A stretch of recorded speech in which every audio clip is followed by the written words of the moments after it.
Men and women succumb to astral influences and wander in the valley of illusion, considering themselves exceptional among other people, placing themselves on a pedestal, towering high above average humanity. They deliberately fall into the sin of separateness. Add to this category cases of sexual perversion as a result of overexcitation of the sacral center. 194. The average student begins by realizing that he has centers and by wanting to pursue purity of character. Those in the know assure him that as he strives, meditates, studies and serves, certain changes will take place within him, and that from the depths of his being will begin an awakening that will be dynamic. He is told that there will then be an exhalation, movement, and revitalization, which will bring to the fore his subjective spiritual life. This subjective life expresses itself as spiritual energy through the medium of the energetic or vital body. The energy thus manifested will change his life focus and interests and have a magnetic, dynamic effect that will attract and motivate people. This energy is sevenfold in nature and uses 7 focal points in the etheric body as its agents. It is impossible for an aspirant in the early stages of the path of discipleship to intellectually work with all 7 types of energy and use them. Therefore, for teaching purposes, the emphasis is on only 3 of them. 1. Energy of will, force, or power, coming through the head center. This is the energy of the spiritual man and it comes directly from the monad through the soul. Before the 3rd initiation, however, all the student needs to learn is that the volitional aspect of the soul has to control the personality, going through the mental body to the head center. When this happens, the 1,000-petaled lotus begins to function. The direction of this force flow is as follows. 195. Monad. Atma. Spiritual will. The inner circle of the egoi lotus petals, the petals of the will. The mental body. The head center in the etheric body. The nervous system and the brain. 2. Energy of love wisdom, flowing through the heart center. This center, when awakened, leads to an expansion of consciousness that initiates the person into group life.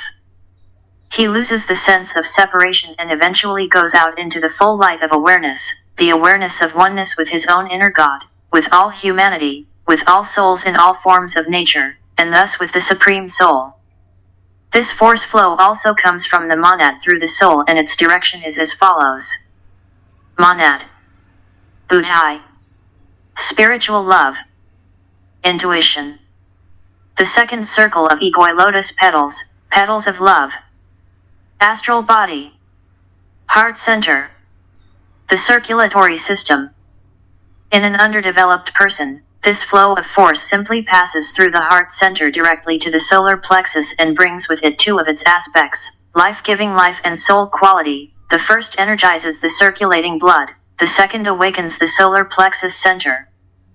The latter then becomes the dominant factor in the energetic life of a person and the force through which his nature of desire is expressed until the aspirant makes the necessary transmutation and reorientation of his emotional nature of desire. After that, the heart center awakens to activity, and the life of the solar plexus center is subordinated to the life of the heart. This is achieved by developing group interests, cultivating a sense of inclusion and a steady loss of interest in the individual and in things that are dividing and selfish. 196. 3. Energy of active intelligence, or energy that animates the aspect of form and that creates forms in accordance with the subjective goals of the ruling intellect, God, or man, human or divine. It comes from the 3rd aspect of the monad and the direction of its outpouring is as follows. Monad. Manas. Spiritual intelligence. Higher mind. The 3rd or outer circle of egoi lotus petals, the petals of knowledge. The etheric body as a whole, permeating the dense physical body. Throat center. Body cells. In an underdeveloped person, as in the case of the manifestation of the 2nd aspect, the energy simply passes through the throat center and goes directly to the sacral center, thus activating the reproduction processes and creativity used in the reproductive work and sexual life of the race. This is a broad outline of the 3 main streams of force, or divine energy, and their directions. The connection between the head center and the center at the base of the spine, where the dormant fire lurked, will not be considered here. The functions of the solar plexus center as a center synthesizing and redistributing lower energies, we also will not touch. I want the students to just grasp the general idea, the essence of the teaching. 197. Every human being in the course of time makes his way back, along the path of return, to one of the three main rays. All will eventually have to express intellectual creativity, be moved by divine love, and awaken the functional activity of will that reveals divine purpose and plan.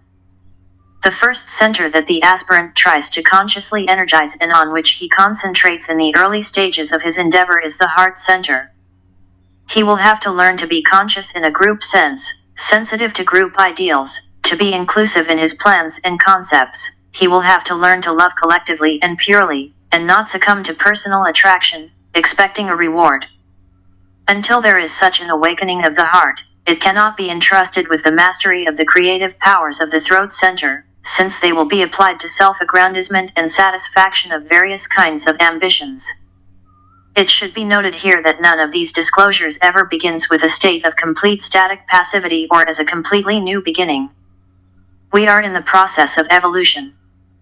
Some aspects of our power centers are already awakened and functioning in relation to the aspect of form, but do not yet express the qualities of the soul. We have a long and fruitful past behind us. None of us are exclusively selfish or detached. Human society is now cohesive and interdependent. Humanity as a whole has already achieved a lot in the partial activation of the heart center and in the awakening of some of the most important aspects of the throat center. 198. The problem for many aspirants at this time is that of the solar plexus, as it is wide open, actively functioning and almost fully awakened. At the same time, the work of transmutation takes place, leading, as it is natural to assume, to a large number of difficulties and chaotic conditions. The heart center also begins to vibrate, but is not yet awakened. The throat center is often awakened prematurely as a result of the transfer of energy from the sacral center. This happens for several reasons, sometimes with a spiritual purpose and intent, but more often due to the abandonment of a normal sex life due to economic conditions or a lack of physical vitality, which predisposes to celibacy.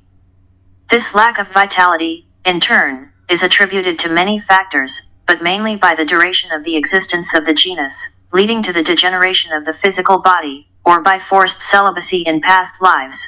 Forced celibacy was very often a consequence of monasticism and mystical life. If creative awakening finds its expression in art, literature, painting, music, or in group organizational and performing work, then no harm occurs, since energy has a normal creative outlet. The aspirant must remember this. He faces the most difficult problem. He blindly enters a situation that is the result of a long evolutionary process into which he has no key. This mainly happens in the early stages and before the first initiation, since he does not know his past and does not foresee the future at all. When the heart center is awakened and the throat center is involved in creative work, a certain connection and energetic interaction is established between both of them. This activity, in turn, elicits a response from that aspect of the thousand-petaled lotus, synthetic lotus, through which the energies normally flow to revitalize the heart and throat centers. This response and the interaction of the centers lead to two results that need to be emphasized. First, there is a light in the head.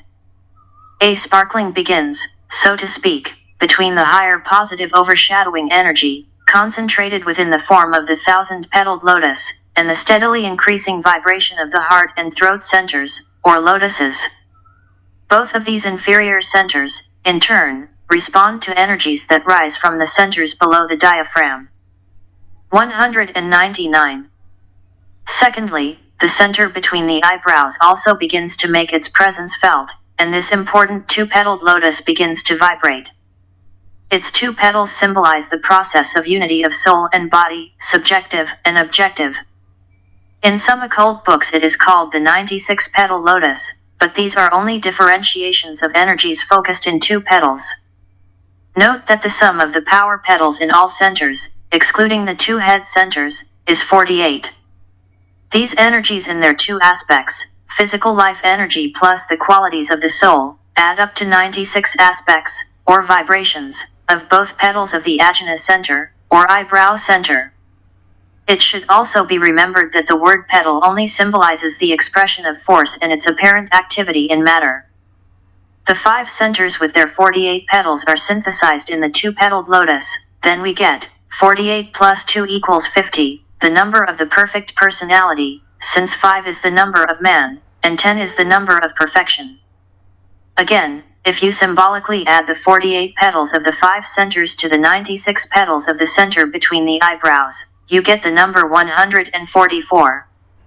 This number signifies the completed work of the 12 creative hierarchies. 12 times 12, that is, the perfect union and unity of the subjective soul and the objective body. This is the completion. If we add 1,000 to the number 144, the number of petals in the lotus of the head center, as a result we get the number of those saved in the book of Revelation, 144,000 who can stand before God. Since the first 3-digit number, 144, means a person, when a person has completed a great work within himself and the number 144 clearly symbolizes his point of attainment, then he can stand before God, but now he stands not only in front of the angel of the presence, but in front of the presence itself. The awakening of the centers. Now the question arises, how can such awakening and coordination be achieved? What steps should be taken to induce revitalization and the ultimate synthetic activity of the 3 centers? When faced with these questions, a true mentor is at a loss. It is not easy to explain the esoteric activity and the parallel activity resulting from character building. Very often the aspirant craves to hear something new, and when he is told some old truth, so old and familiar that it fails to evoke the necessary response, he feels that the mentor has deceived his expectations, and therefore succumbs to a sense of futility and depression. However, the mentor has to deal with this and the questions should not go unanswered. Therefore, I will formulate the necessary requirements as succinctly as possible, expounding them in order according to their importance to the average aspirant. Let's list them and then take a quick look at each point. 201. Building character is the first and foremost requirement. Correct motive. Service. Meditation. Technical study of science centers. Breathing exercises. Learning the technique of will. Developing the ability to use time. The awakening of the Kundalini fire. The last, 9th point will not be considered at this stage of preparation. The reason for this is obvious. Most of the aspirants are still at the stage of mastering the 3rd and 4th points and are just starting to work on the 5th and 6th. Now we will briefly touch on each of them, and I would like you to understand the need to understand to some extent the responsibility that knowledge imposes. Are you aware of the fact that if you fully utilized every bit of information given in the course of teaching, turning it into a fact of your experience, and applied the constantly transmitted teaching in your daily life, you would now be standing in front of the portal of initiation? Do you realize that the truth must be assimilated, becoming the basis of daily life, before there can be used safely communicated Tulshaya truth? 202. 1. Formation of character. These 9 points should be studied from the point of view of their power aspect, and not ethical or spiritual essence. It is the world of power into which the initiate enters, and the preparation he undergoes as an aspirant that makes this step possible. Each of us enters life with a certain equipment, the product of past lives of aspiration and experience. This equipment is usually inharmonious and has certain disadvantages. It is rarely balanced. One person is too mental. The other is too psychic. The third is focused primarily on the physical body, and the fourth is too mystical. One person is sensitive, irritable, and impressionable. Another exhibits opposite qualities. Someone is centered in their animal nature or purely material in their attitude to life, while the other is a spirit seeker and is free from the sins of the flesh. The differences between people are innumerable, but in every life, everyone has a dominant tendency towards which all the energies of human nature are directed. He can strongly succumb to his physical strength and therefore live the life of an animal. Or, be under the influence of astral energy and live a strong emotional, mental life. He can, like so many, obey three types of energy: physical, emotional, and occasional influx of soul energy. One thing to remember is that the bodies in which we function as souls are essentially energy bodies. They consist of energy units, atoms in a state of continuous change and movement, and find their place in an environment of the same nature. The role of the positive core in these energy bodies is played by the soul, which is currently relatively static for most people. She so far has little influence on her shells and is identified with them, thus temporarily denying her own true life. However, the day comes when the soul awakens and begins to realize the need to dominate the situation and assert its power. Then the person, at first feverishly, tries to critically assess the situation. First, he needs to understand what type of energy prevails and is the motivating force in his daily experience. Having found this out, he begins to reorganize, reorient, and restructure his bodies. The entire teaching can be summed up in two words: vice and virtue. Vice is the energy of the shells, or of any one shell, or synthesized in the personality, that controls vital activity and subordinates the soul's energy to the shells, as well as the impulses and tendencies of the lower self. 203. Virtue is the attraction of new energies and a new vibrational rhythm, so that the soul becomes a positive controlling factor, and the forces of the soul crowd out the forces of the bodies. This process is called character building. Let's illustrate. A person is a victim of an irritable, nervous nature. We tell him to be calm, peaceful, cultivate dispassion and thus gain control over himself. We teach him that instead of a tough disposition, you need to find gentleness and calmness. It sounds trite and completely uninteresting. However, in fact, we are talking about the fact that in place of the restless egocentric emotional nature and activity of the solar plexus center, transmitting the powerful forces of the astral plane, a stable, dispassionate and harmonizing rhythm of the soul. The higher I should be superimposed. The process of imposing a higher vibration on a lower one is called character building. This is the first necessary requirement on the path of test. With this understanding, the serious student can begin to study what energies are manifested in him. He can identify the forces that he feels are in control of his life, and so come to a reasonable and correct understanding of which forces need to be subdued and which need to be developed. Then, in the light of true knowledge, let him walk on the road of his destiny. 2. Correct motive. The teacher of wisdom, we are told, is one of the generation of seekers who has reached a rare flourishing. Now the question that the seeker asks, and to which only he has the right to answer, is this: what motive governs my striving and diligence? Why am I striving to build on a true foundation?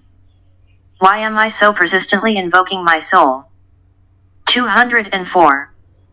Finding the right motive is a constantly growing effort, and a person, opening himself, constantly shifts the focus of his motivation, as the light more and more illuminates his path, and as a result a new, higher motive arises. Again, let's illustrate. An aspirant in the early stages is almost always a fanatical follower. To live up to the level set by his beloved friend and mentor, he fights, strives, and makes progress. Devotion to this object is later replaced by devotion to one of the great ones, one of the elder brothers of the race. He gives all the abilities and strengths of his nature, serving them.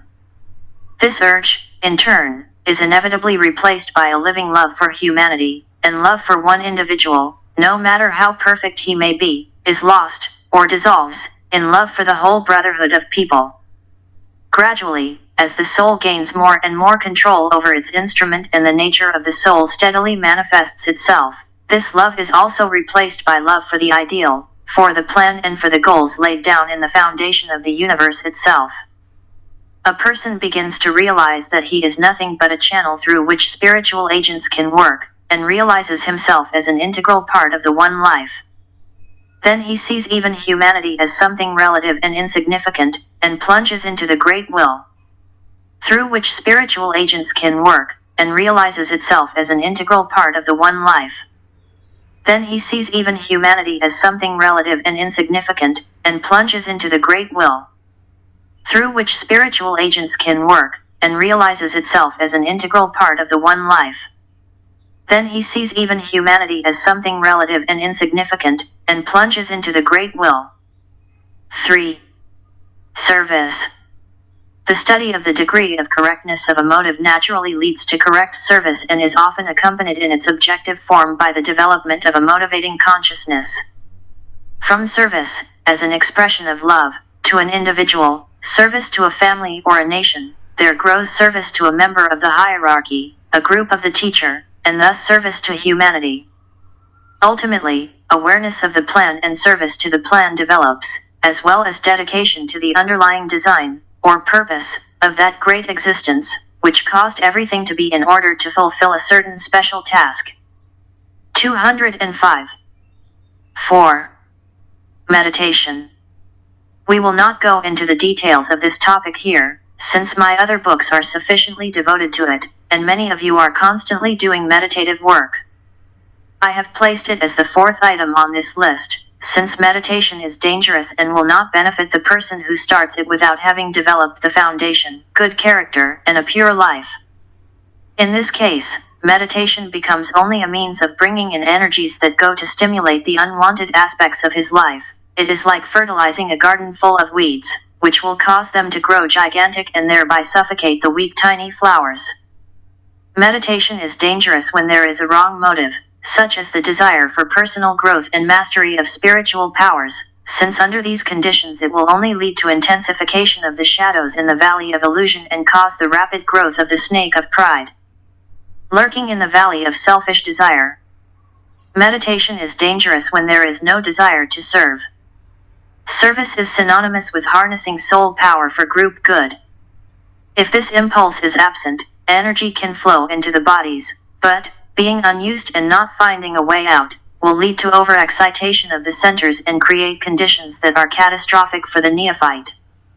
Assimilation and excretion are the laws of the life of the soul, as well as of physical life, and if this simple law is neglected, it leads to serious consequences, just as inevitable as in such cases occur in the physical body. But, being unused and not finding a way out, will lead to overexcitation of the centers and create conditions catastrophic for the neophyte. Assimilation and excretion are the laws of the life of the soul, as well as of physical life, and if this simple law is neglected, it leads to serious consequences, just as inevitable as in such cases occur in the physical body. But, being unused and not finding a way out, will lead to overexcitation of the centers and create conditions catastrophic for the neophyte. Assimilation and excretion are the laws of the life of the soul, as well as of physical life, and if this simple law is neglected, it leads to serious consequences, just as inevitable as in such cases occur in the physical body. 5. Study of the centers. We are now getting down to it. The science of centers is still at an early stage of development in the West and is not widely spread in the East. Our approach will be in a sense new, since, despite the fact that we have studied the names, locations, and interconnections of the centers, we will not carry out meditative work on them. In the end, we will gain the correct perception of their vibration, tone, and color, as well as knowledge of their astrological meaning. We will not work with the centers below the diaphragm, or seek to use them consciously, as the clairvoyant and clairaudient do. Students should do all the work, opening the heart center first, exclusively in the head and out of the head. It contains the throne of the aspect of will, or spirit working through the soul. It also contains a synthetic expression of personality. Understanding the connection between the two head centers and their interaction will gradually lead to the dominance of the soul over the personality. This will cause the subsequent controlled activity of the other 5 centers. The work of these 5 centers will eventually become as automatic as the functioning of the heart and lungs in the physical body. 206. The dominant intellect, the I, sitting on the throne between the eyebrows and guided by the light in the head, will awaken to the interests of the soul and become as open as the consciousness of I in an average self-centered person. Thanks to the rhythm of his divine life and his conscious cooperation with the plan, and functioning thanks to the will, the disciple in incarnation must act as an agent of his soul in the three worlds. 6. Breathing exercises. Gradually, as progress is made, the necessary instructions will be communicated. However, I want to note that no breathing exercises can be safely applied where there is no attempt to impose the necessary rhythm on the life of every day. Both actions must go hand in hand. The effect of breathing exercises is multifaceted. 207. A. Oxygenation is performed. The blood is cleared and the pressure is reduced. Symbolism is hidden here, since, just as blood is saturated with oxygen, a person's life in the three worlds is saturated with spiritual energy. B. A special rhythm is imposed depending on the count, that is, on the duration of inhalation, holding the breath and exhaling. C. There is a subtle effect of prana, which is a subjective element that is the basis of inhaled and exhaled air, which most strongly affects the body of prana, the vital, or etheric, body. Students need to remember that subtle influences are stronger than physical influences. They produce effects in two directions, in the physical body and in the etheric body. The entire vital body receives a special rhythm in accordance with the breathing exercises. Maintaining this rhythm for a long time has a loosening or binding effect on the physical body and, accordingly, weakens or strengthens the etheric body. D. There is an action on the centers. It is the most effective and is conditioned by the thinking of the aspirant. If, for example, a person thinks about the solar plexus, this center will certainly revive, and the emotionality of his nature will intensify. Hence the need for students during meditation to focus steadily in the head and thus awaken the head center. Let no one doubt the effect of the breathing exercises on the vital body. Just as eating and drinking builds or destroys the physical body and promotes or interferes with its proper functioning, breathing exercises, if done correctly long enough, have a powerful effect. What should I tell you about the last 3 points? Not much, since the time has not yet come for their correct understanding. The aspirant must advance step by step, and his theoretical training must not far outstrip his experience. Perhaps I can provide a clue to each of the 3 points by formulating simple rules for daily life. They will be understood by those for whom they are intended, and will not harm an unprepared person. These rules, if followed, gently and subjectively, will create the necessary conditions for achieving the intended. 208. Learn to use the will by developing a steady sense of purpose and organizing your daily life so that the goal can be achieved. Learn to not only organize and use your time efficiently, but also do something else with it. Learn to do several things at the same time, and therefore use all 3 bodies in sync.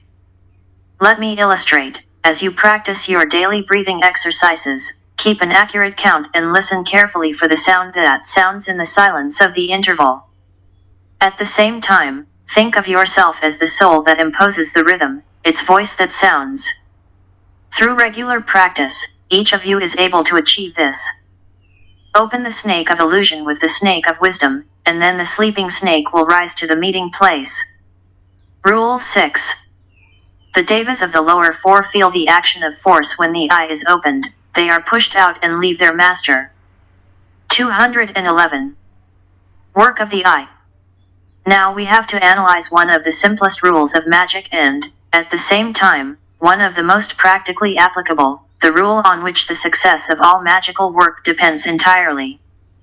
I would like to point out to the aspiring researcher that the key to the situation described in the rule is found in the word contemplation mentioned in the previous rule. Therefore, let's take a close look at this word and look for its exact definition. Contemplation means a steady vision focused on a specific goal. The soul, or solar angel, can be seen as inseparably contemplating in 3 directions. 1. In the direction of the heavenly light, that central life, or energy, which contains within itself the purpose and plan, towards which all being strives. I don't know how to express this more clearly. What this guiding force can represent, what is the secret of being itself, this is revealed only at higher initiations and is finally realized only when the causal body itself, Karana Sharira, disintegrates and all the last limitations are removed. We do not need to touch this direction of vision of the solar angel yet. 2. Towards that kingdom dominated by the solar angel, the world of souls, or egoi impulses, the world of hierarchical work and pure thinking. This is the kingdom of God, the world of heavenly being. This is the state of which the disciples are becoming more and more aware, in which initiates work and from which masters of different ranks direct the evolutionary process of the planet. Both of these directions, in which the soul looks, form the world of its spiritual experience and the object of its striving. Let us not forget that the spiritual man, the solar angel, also has his ultimate goal, and that it is his impulse that begins to dominate after the vehicle and the three worlds submits. Just as only a fully intellectually developed human being can begin to consciously function as a soul, to come into contact with the kingdom of the soul. 212. The development of the intellect in a person testifies to his suitability for the work of paving the way back to full consciousness of the soul.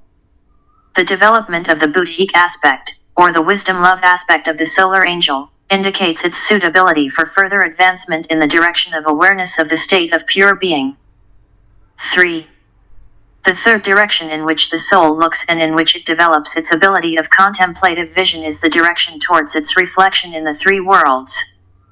The purpose of the long struggle between the higher and the lower man is to make the lower person receptive and responsive to the forces emanating from the soul when the soul contemplates its threefold instrument. There is an interesting connection between these three directions of contemplation and the awakening of the three main centers. This can only be hinted at because of the difficulty of the subject. Since many factors govern this awakening, each aspirant will have to determine his own order and method of awakening. The center between the eyebrows, commonly referred to as the third eye, has a unique and specific function. As I have noted elsewhere, students should not confuse the pineal gland with the third eye. They are related, but not the same thing. In the secret doctrine they are regarded as one and the superficial reader can easily confuse them, but they are by no means identical. HPB. I knew that.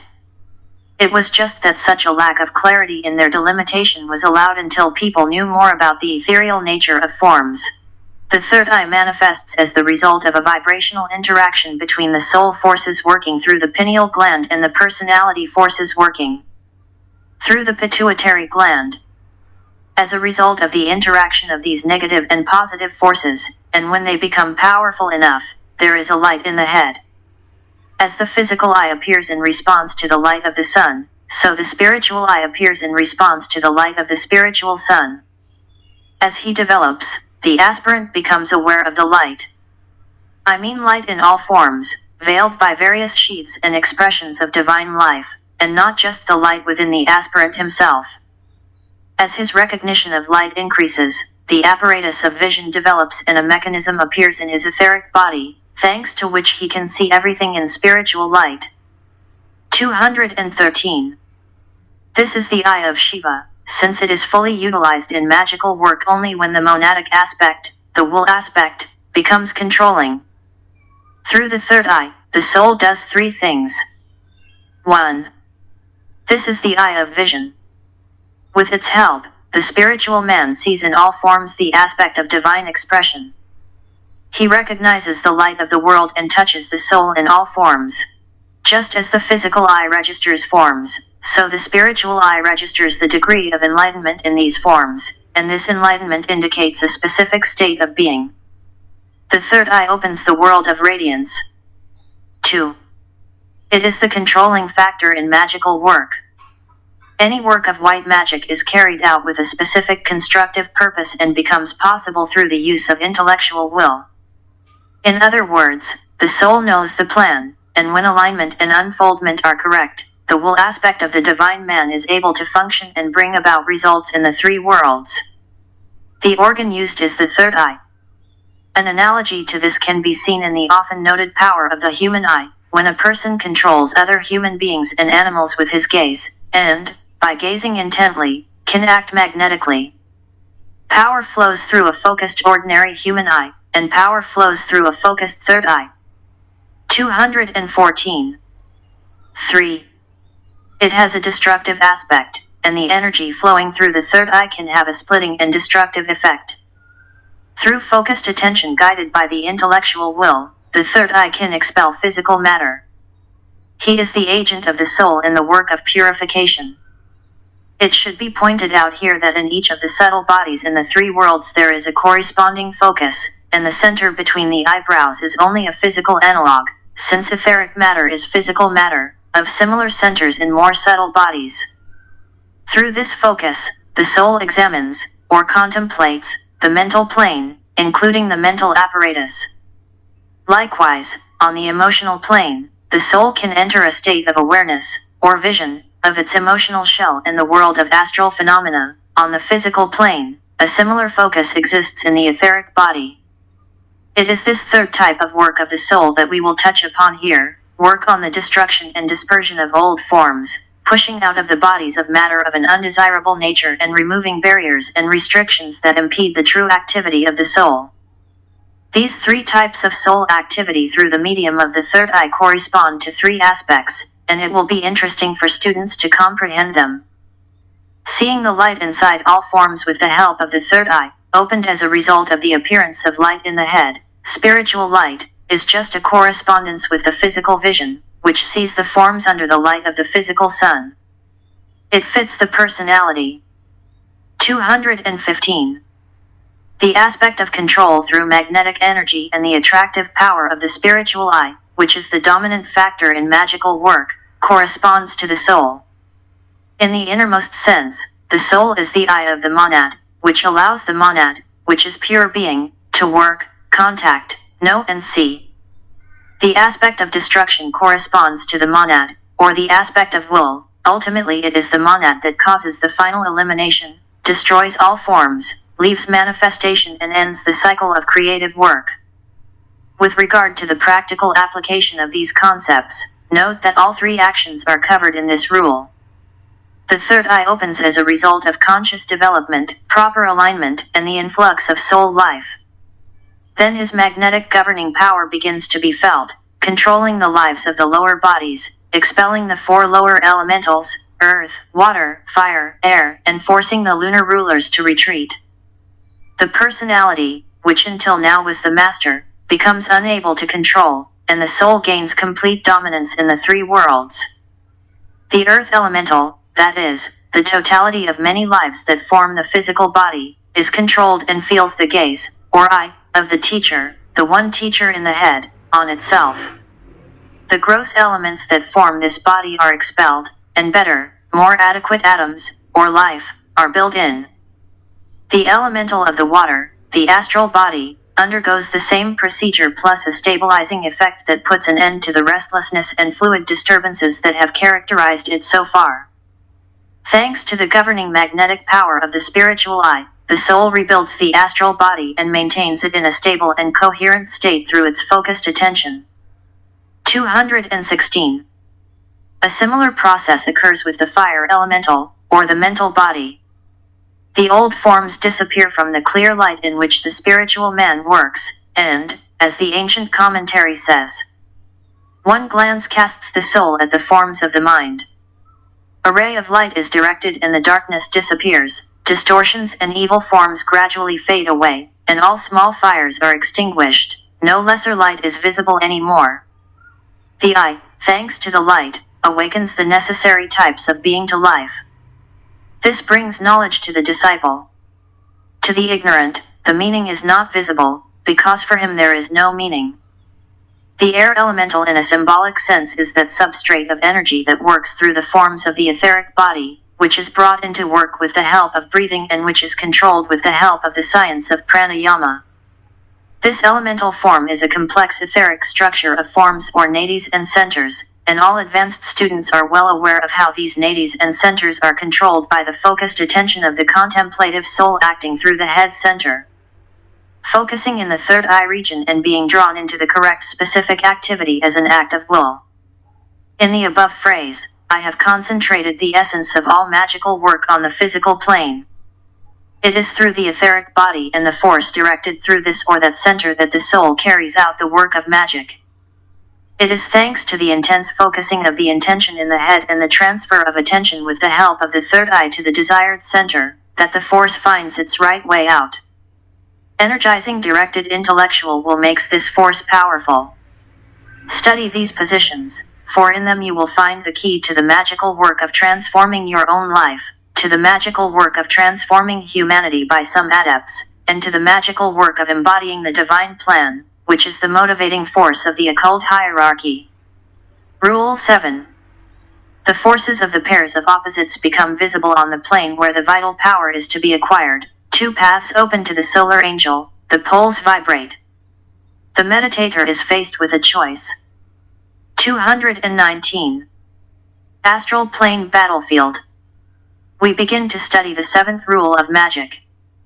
We have completed our consideration of the first 6 rules, which describe concrete work on the mental plane and therefore have practical value only for those who begin to use the power of the mind in the magical work of creation. In this regard, it is interesting to note that as humanity takes possession of its heritage, enlightening the mind, at the same time, the trend towards magical work appears and grows. Schools are springing up everywhere, announcing their intention to create such natural conditions of life in which a person can have everything that seems to him remarkable and expedient. Books on creative thinking are flooding the markets, and discussions about the power behind the creative arts are sparking lively interest.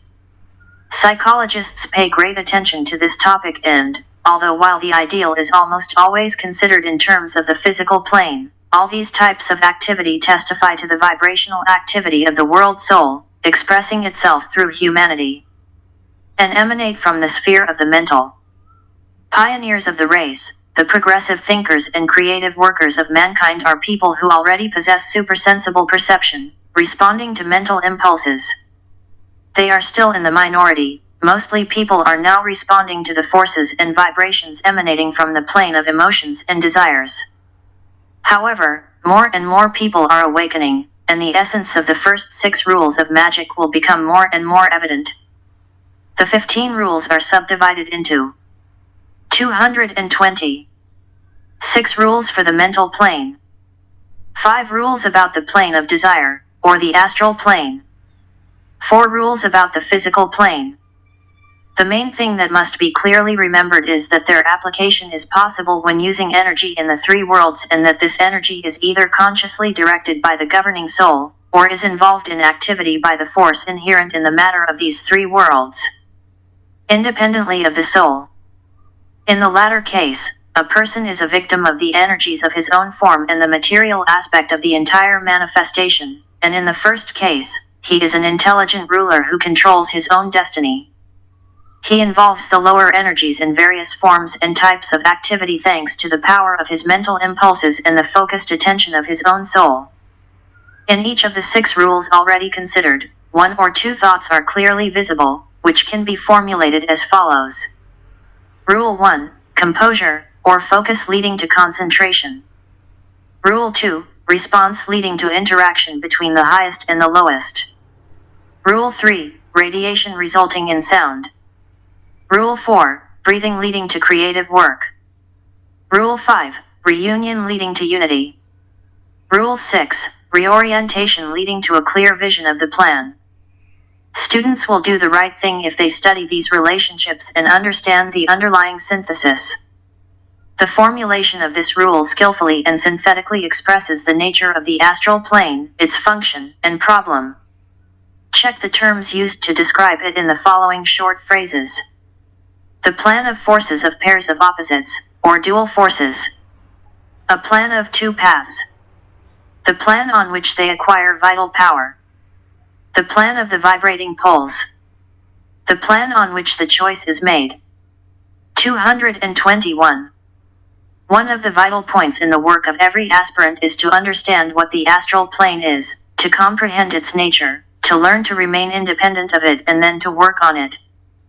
In this instruction, I try to expound the teaching about this plane as fully as possible, since if a person becomes able to see on the astral plane, is able to remain balanced and unshakable, being among his vibrating forces, then the moment has come when he is already ready for initiation. First, let's look at the terms used to describe this sphere of divine being, with which a person must first identify, then penetrate into its middle, break through the veil of its illusion and, in the end, become balanced, calm, detached, uncontrollable, and free. The often used term astral is actually incorrect. HPB was essentially right when she used it in connection with the etheric, or life, subplanes of the physical plane. When contact with the etheric world is established, the first thing that always arises is the perception of starlight, radiance, sparkle. Gradually, however, this word was identified with karma, or desire, and began to be used in relation to the plane of emotional reaction.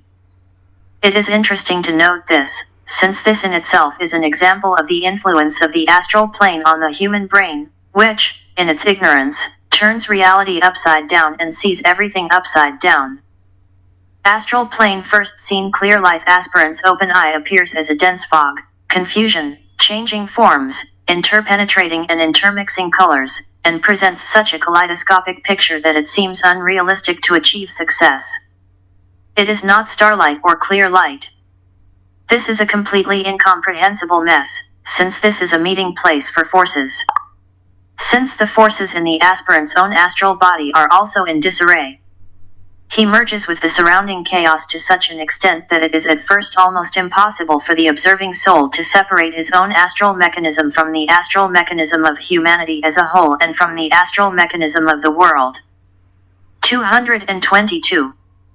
Then the first thing an aspirant has to learn is to separate his own aura in an emotional sense from the aura of his environment, and this takes a long time.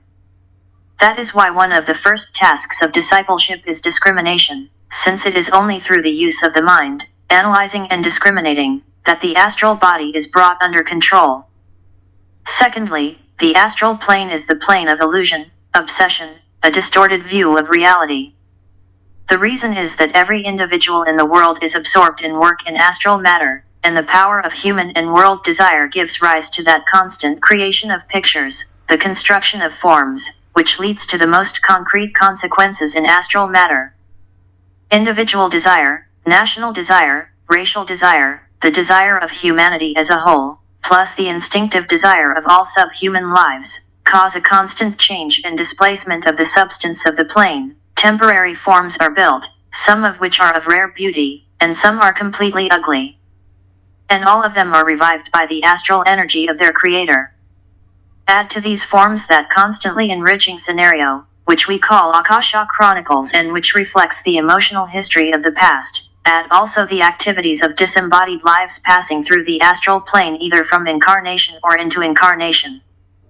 Add the powerful purified intellectual desire of all superhuman lives, including representatives of the occult planetary hierarchy, and the sum the forces present will be colossal. All of them affect every human being, around and through him, and the response to them is determined by the quality of his physical body and the state of his centers. Through this illusory panorama, the aspirant must pave the way, finding that key, or thread that will lead him out of the labyrinth, firmly holding on to any tiny fragment of reality that opens up to him, learning to distinguish truth from glamour, permanent from impermanent and certain from unreal. How sets out ancient commentary. 223. Let the disciple catch the serpent of wisdom by the tail and, gripping it tightly, follow it to the innermost center of the palace of wisdom. Let him not be tempted and fall into the trap set for him by the snake of illusion, and let him close his eyes so as not to see the colorful pattern on her back, and cover his ears so as not to hear the melody of her voice. Let him recognize the jewel on the forehead of the serpent, whose tail he is holding, and, guided by its effulgence, he will get out of the quagmire of the palaces of Maya. No glamour, no illusion can keep a man for a long time, who has set himself the goal of walking along a narrow, razor-sharp path leading through the desert, through the thicket, through the deep waters of sorrow and suffering, through the valley of sacrifice and over the mountains of vision, to the gates of liberation. At times he can move in darkness, and the illusion of darkness is very real. At times in a light so dazzling and bewildering that he can barely discern the path ahead, he can know what it means to stumble on the path and fall from the weariness of service and struggle. He may temporarily step aside and slide down the side paths of ambition, self-interest and material charm, but the fall will be short. Nothing in heaven or hell, on earth, or elsewhere is able to interfere with the progress of a person who has awakened from an illusion. The astral plane is also Kurukshetra, both of humanity as a whole and of the individual human unit. This is the battlefield that must become the Waterloo of every aspirant. In a life, an emotional crisis sets in when decisive action is taken and the student proves that he has taken control of his emotional nature. This crisis can take the form of a large life test, fleeting, but requiring all the resources of wisdom and purity that a student possesses, or it can be a long, protracted emotional stress over many years of life. However, by achieving success and gaining clear vision and correct discernment, through correct discernment, the disciple demonstrates his readiness for the second initiation. 224. I would like to emphasize that it is through such a test and crisis that humanity is now going through. The beginning was laid by the conditions that culminated in the World War and the current tension in the world. The first initiation of humanity as a single entity took place when individualization became possible and a soul was born in the body of humanity. This was preceded by a period of terrible stress and tension, which was dimly felt by the pioneers of the human kingdom, who came from the animal people. If the current crisis is successfully overcome, then its result will be the second initiation of humanity, the acceptance of baptism and entry into the stream. Therefore the World War and its consequences are the Kurukshetra of the world Arjuna, and the result is not yet clear. Let's not forget this. However, there is no reason for pessimism. A favorable outcome is inevitable. Nevertheless, it is a matter of slow or quick first awareness of the great world illusion, and then liberation from it, and for this purpose each aspirant is encouraged to work hard and provide all possible help. Every person who is liberated, who clearly sees and gets rid of the glamour of illusion, helps in the great work. In addition, the astral plane is the plane on which the pairs of opposites act and interact, and on which the attraction of the great dualities is felt most strongly. First of all, interaction takes place between the soul and its vehicle, matter, but there are also many lesser dualities that play their role and are more easily recognized by the average person. 225. Light and darkness, pleasure and pain interact, good and evil meet and form the playground of the gods, and poverty and wealth settle scores with each other. The entire modern economic situation is of an astral nature. It is a consequence of desire and the result of the selfish use of the forces of matter.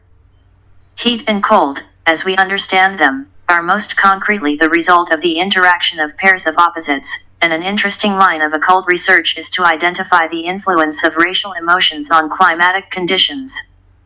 We really create our own climate. When desire is burned out, planetary life will come to an end, since climatic conditions will nullify the life of the form as we understand it. In relation to the human unit, the secret of liberation lies in the balance of forces and the balancing of the pairs of opposites.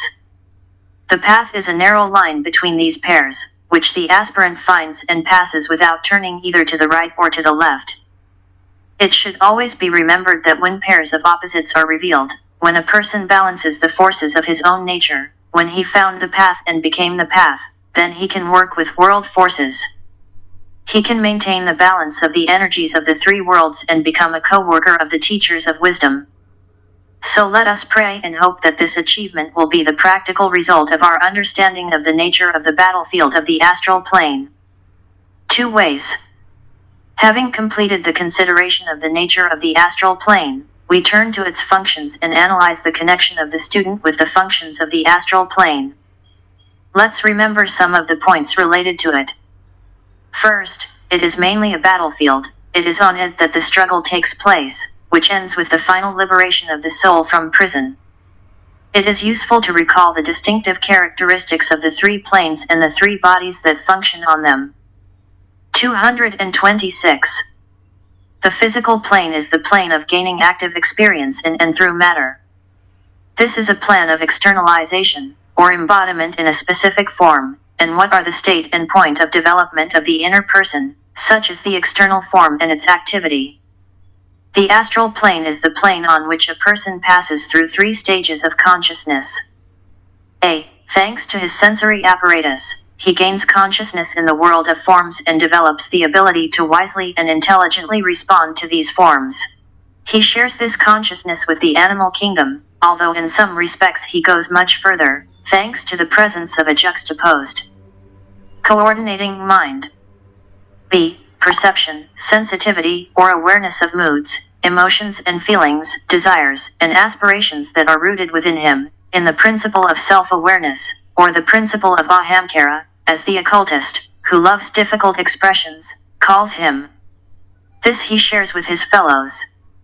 C. Spiritual awareness, or receptivity to the spiritual world, a feeling aspect of higher consciousness. It is rooted in the soul, assumes the dominance of the mental nature, and it is this ability that makes a person a mystic. He shares this awareness with all students. It is a reward for the victories won in the process of gaining experience on the astral plane. 227. The mental plane goes as follows. The correct use of the intellect is an outstanding achievement on it. It is also characterized by 3 stages. A. The stage at which the mind is the receiver of impressions from the external world through the 5 senses and the brain. This is a negative state, in which modifications of the thinking principle are caused by the impulses of the external world and the reactions of the astral world. B. The stage at which the mind initiates its own activity and the intellect becomes the dominant factor. Although it is prompted to be active by the above factors, it also responds to the mental currents of the mental plane and is extremely activated as a result of both of these touches. These touches give rise to the 3rd type of activity, when the rational principle acts in accordance with the information received by both paths, directs its own streams of thoughts and forms its own thought forms, and also registers the thought forms of others. C. The stage at which the soul, through concentration and meditation, manages to impose its ideas and impressions on the mind, which is held steadily in the light, which allows the mental body to respond to impressions and touches emanating from the subjective and spiritual worlds. Yet the battle is waged primarily in the astral body and reaches its most intense heat and fury only with a suitable physical instrument and a well-equipped mind. The higher the sensitivity of the astral body, the stronger its reaction to the physical world and mental state. This explains the fact that disciples and the most highly developed people in the world have a stronger astral body and work with much greater emotional stress than the less highly developed or already liberated sons of God. 228. Therefore, students are encouraged to deal decisively and rigorously with their emotional nature, remembering that victory comes from above and cannot be won from below. The soul must rule, and the enlightened mind is its instrument in the struggle. It is interesting to note in this rule the occult sequence of the description of this plane. This is, first of all, the plane of dualistic forces. The first thing the aspirant realizes is duality. An undeveloped person is aware of synthesis, but it is a synthesis of his material nature. A highly spiritual person is also aware of synthesis, but this is a synthesis in his soul, which has a single group consciousness. And in the middle is the unfortunate aspirant, more than anything else conscious of duality and rushing to and fro between the 2 poles. His first step towards the goal is to realize the pairs of opposites and the need to choose between them. Thanks to the light that he found in himself, he is aware of darkness. Thanks to the good that attracts him, he sees the evil, which is for him the line of least resistance. Through suffering, he can visualize and be aware of bliss, heaven, and hell become real for him. Through the activity of the attracting life of the soul, he recognizes the attraction of matter and form, and is forced to admit that they both impel him to action and attract him. He learns to feel suspended between 2 powerful forces, and once the duality is realized, he slowly but surely begins to understand that the decisive factor in the struggle is his divine will, opposed to his egoistic will. Thus, the dual forces play their role until they begin to be perceived as two large currents of divine energy, pulling in opposite directions, after which he realizes both paths, which are mentioned in this rule. One path leads back to the dreary land of reincarnation, the other leads through the golden gates to the city of free souls. One therefore involutionary and plunges it into the depths of matter, the other frees him from the shackles of bodily nature, leading in the end to the realization of his spiritual body, through which he is able to function in the kingdom of the soul. 229. Later, when the aspirant becomes true, vowed, Kila, one path is recognized by him as the left path, and the other, as the path of right activity. On the left path, he becomes skilled in black magic, which is the development of only the powers of the individual, subordinating them to the egoistic goals of a person, the motives of which are self-interest and worldly ambitions. All this limits him to 3 worlds and slams the door leading to life. On the right path, he subdues his personality and exercises in the magic of the White Brotherhood, always working in the light of the soul with souls in all forms and ignoring the ambitions of the personal self. A clear distinction between the 2 paths reveals what in some occult books is called the narrow, razor-sharp path that runs between the 2 paths. This is the Buddha's noble middle way. Applying 2 of his main weapons, discrimination and dispassion, the aspirant gains that quality, which in this rule is called vital power. Just as the eye is a tool for choosing the route of movement on the physical plane and, moreover, has its own power, which allows it to attract and create its own sign language, so the power of life asserts itself in the aspirant. As a result, it activates the third eye, and thus strength and clear vision are achieved, which predetermine the correct choice and rapid progress on the path. We are told that power grows, or develops, in silence, and only those who are able to find a center of peace within their head, where the paths of bodily forces and infused spiritual currents meet, can correctly practice true discrimination and dispassion. 230. Then he is able to understand what the vibrating poles are, and reaches that point of balance, which is the result of their interaction and vibration. Feeling the dualistic forces and clearly distinguishing both paths lead to an increase in vital power. The first manifestation of vital power allows the aspirant to reach a point of balance and stand on that peak on which the choice is made. What is this choice? For the aspirant, it is a choice between fast and slow progress. For the accepted faithful disciple, it is a choice between modes of service. The initiate often has to choose between his spiritual advancement and intense group service, fulfilling the plan. For the teacher, this is a choice between the 7 paths, and therefore it is clear how much more difficult his problem is. Everything, however, prepares the aspirant for the right choice through right discernment, which leads to right action and is made possible by practiced dispassion. This sentence summarizes the warrior's technique on the battlefield of the plan of desire. It should be noted here that, thanks to the steadily growing ability to choose and dedication to the battle with the astral plane, the consciousness of a person, stage by stage, changes. At first, it is a haggard, life-weary aspirant who has to struggle with desire, with obsession, with ambition, and with his sensitive emotional body. He thinks that his battle is grand, but from a broader point of view, it is comparatively insignificant, yet she is the maximum that he is still able to withstand. 231. Later, he is an experienced test student who fights in the valley of illusion, and not only with his own nature, but also with the forces of this valley, recognizing its dual nature. The fighting disciple then steps forward and boldly, and often with clear vision, faces the forces lined up against him. These are not only the forces of his own nature and those aspects of the astral plane to which he still continues to react, but also the forces of illusion, opposing the entire group of disciples to which he belongs. May all class members pay attention to this and bear this in mind during our difficult, stressful days. Such disciples are sometimes in conscious contact with the forces of their souls, and for them there is no longer either defeat or retreat. They are seasoned warriors, weary and scarred, knowing that victory lies ahead, for the soul is omnipotent. Accepted disciples who are struggling with all of the above factors, as well as with the black forces lined up against the elder brothers, already know how to invoke the spiritual energies of their group and, in rare moments of crisis, the teacher, under whose guidance they work. Thus their work and labor expand, thus their responsibility and the intensity of the struggle are steadily increasing.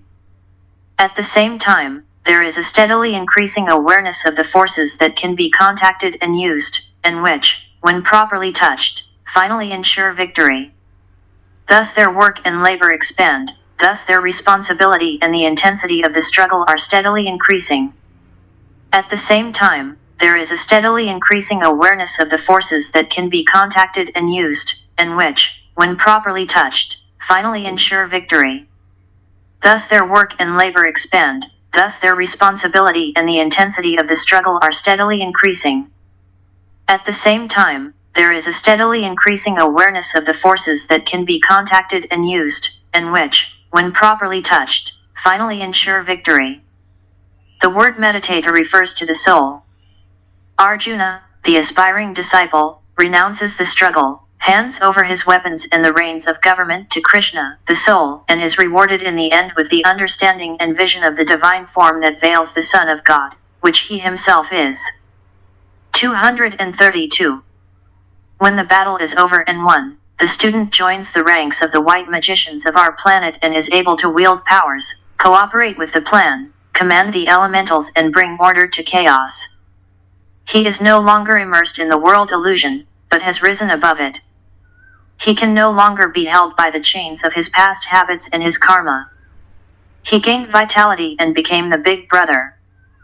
This is the path that lies ahead for everyone and everyone who dares to tread on it.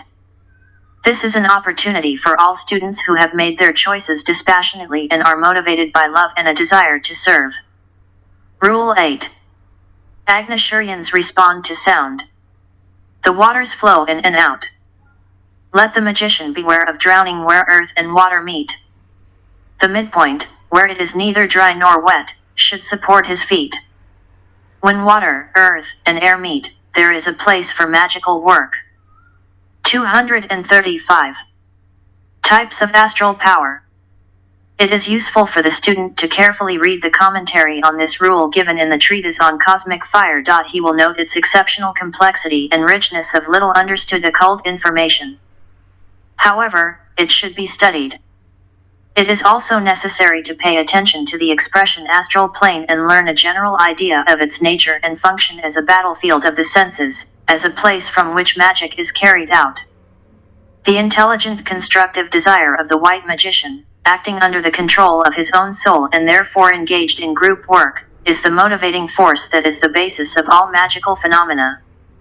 Magical work begins with the magician's own life, spreads to the world of the astral plane, and from there, having gained power, it can begin to manifest itself on the physical plane and, as a result, on the higher planes. Therefore, we will devote quite a lot of time to this rule, since it covers the direct work and activity of the intellectually developed aspirant. This is the most important rule in the book from the point of view of the average student. It is impossible to understand him if there is no contact with the soul, and the magical power of the soul is unable to manifest itself on the physical plane until the meaning of his esoteric phrases is more or less assimilated through the inner experience of the magician. Most of the true aspirants are now at the midpoint and can either drown, and no longer make progress in this life, stopping and thus establishing themselves on what has been achieved, or become real practical magicians, skilled in white magic, which is based on love, enlivened by wisdom and intelligently applied to shapes. 236. Therefore, we will divide the rule into several parts. It is easier to study it, and we will look at these parts step by step in order to understand how they apply to the life of the average student under test, and in order to achieve a wise understanding of the meaning. These three parts are as follows. The response of the astral elementals and the subsequent ebb and flow of waters. The dangers of the midpoint, its nature, and the opportunity it presents. The place where magic is performed. Now let's analyze the first point, summarized for us in words. Agnishurians respond to sound. The waters are pouring in and out. The situation can be described in the following brief statements. The rules already learned convey the truth about the magician. 237. The soul has established a connection with its instrument in the three worlds. A person on the physical plane is aware of this contact, and a light arises in the head, which is sometimes recognized and sometimes not recognized by the aspirant. The soul makes its own note. A thought form is born, consonant with the united meditation of the soul and man, its instrument. This thought form, embodying the will of the ego, or the soul cooperating with the personality, takes on a threefold form, made up of the matter of all three planes and revived due to the activity and emanations from the heart, throat centers, and the ajna center of the white magician, that is, the soul in conjunction with its instrument. The personality shells, each with its own individual life, feel that they are losing their power, and the desperate battle between the forces of matter and the power of the soul is renewed. This battle must be fought on the astral plane and resolve 3 points. A. Will the soul in any life, since a critical stage begins in a certain life, the dominant factor, and the personality from that time on, the servant of the soul? B. Whether the astral plane remains a plane of illusion, or can it become a plane of service?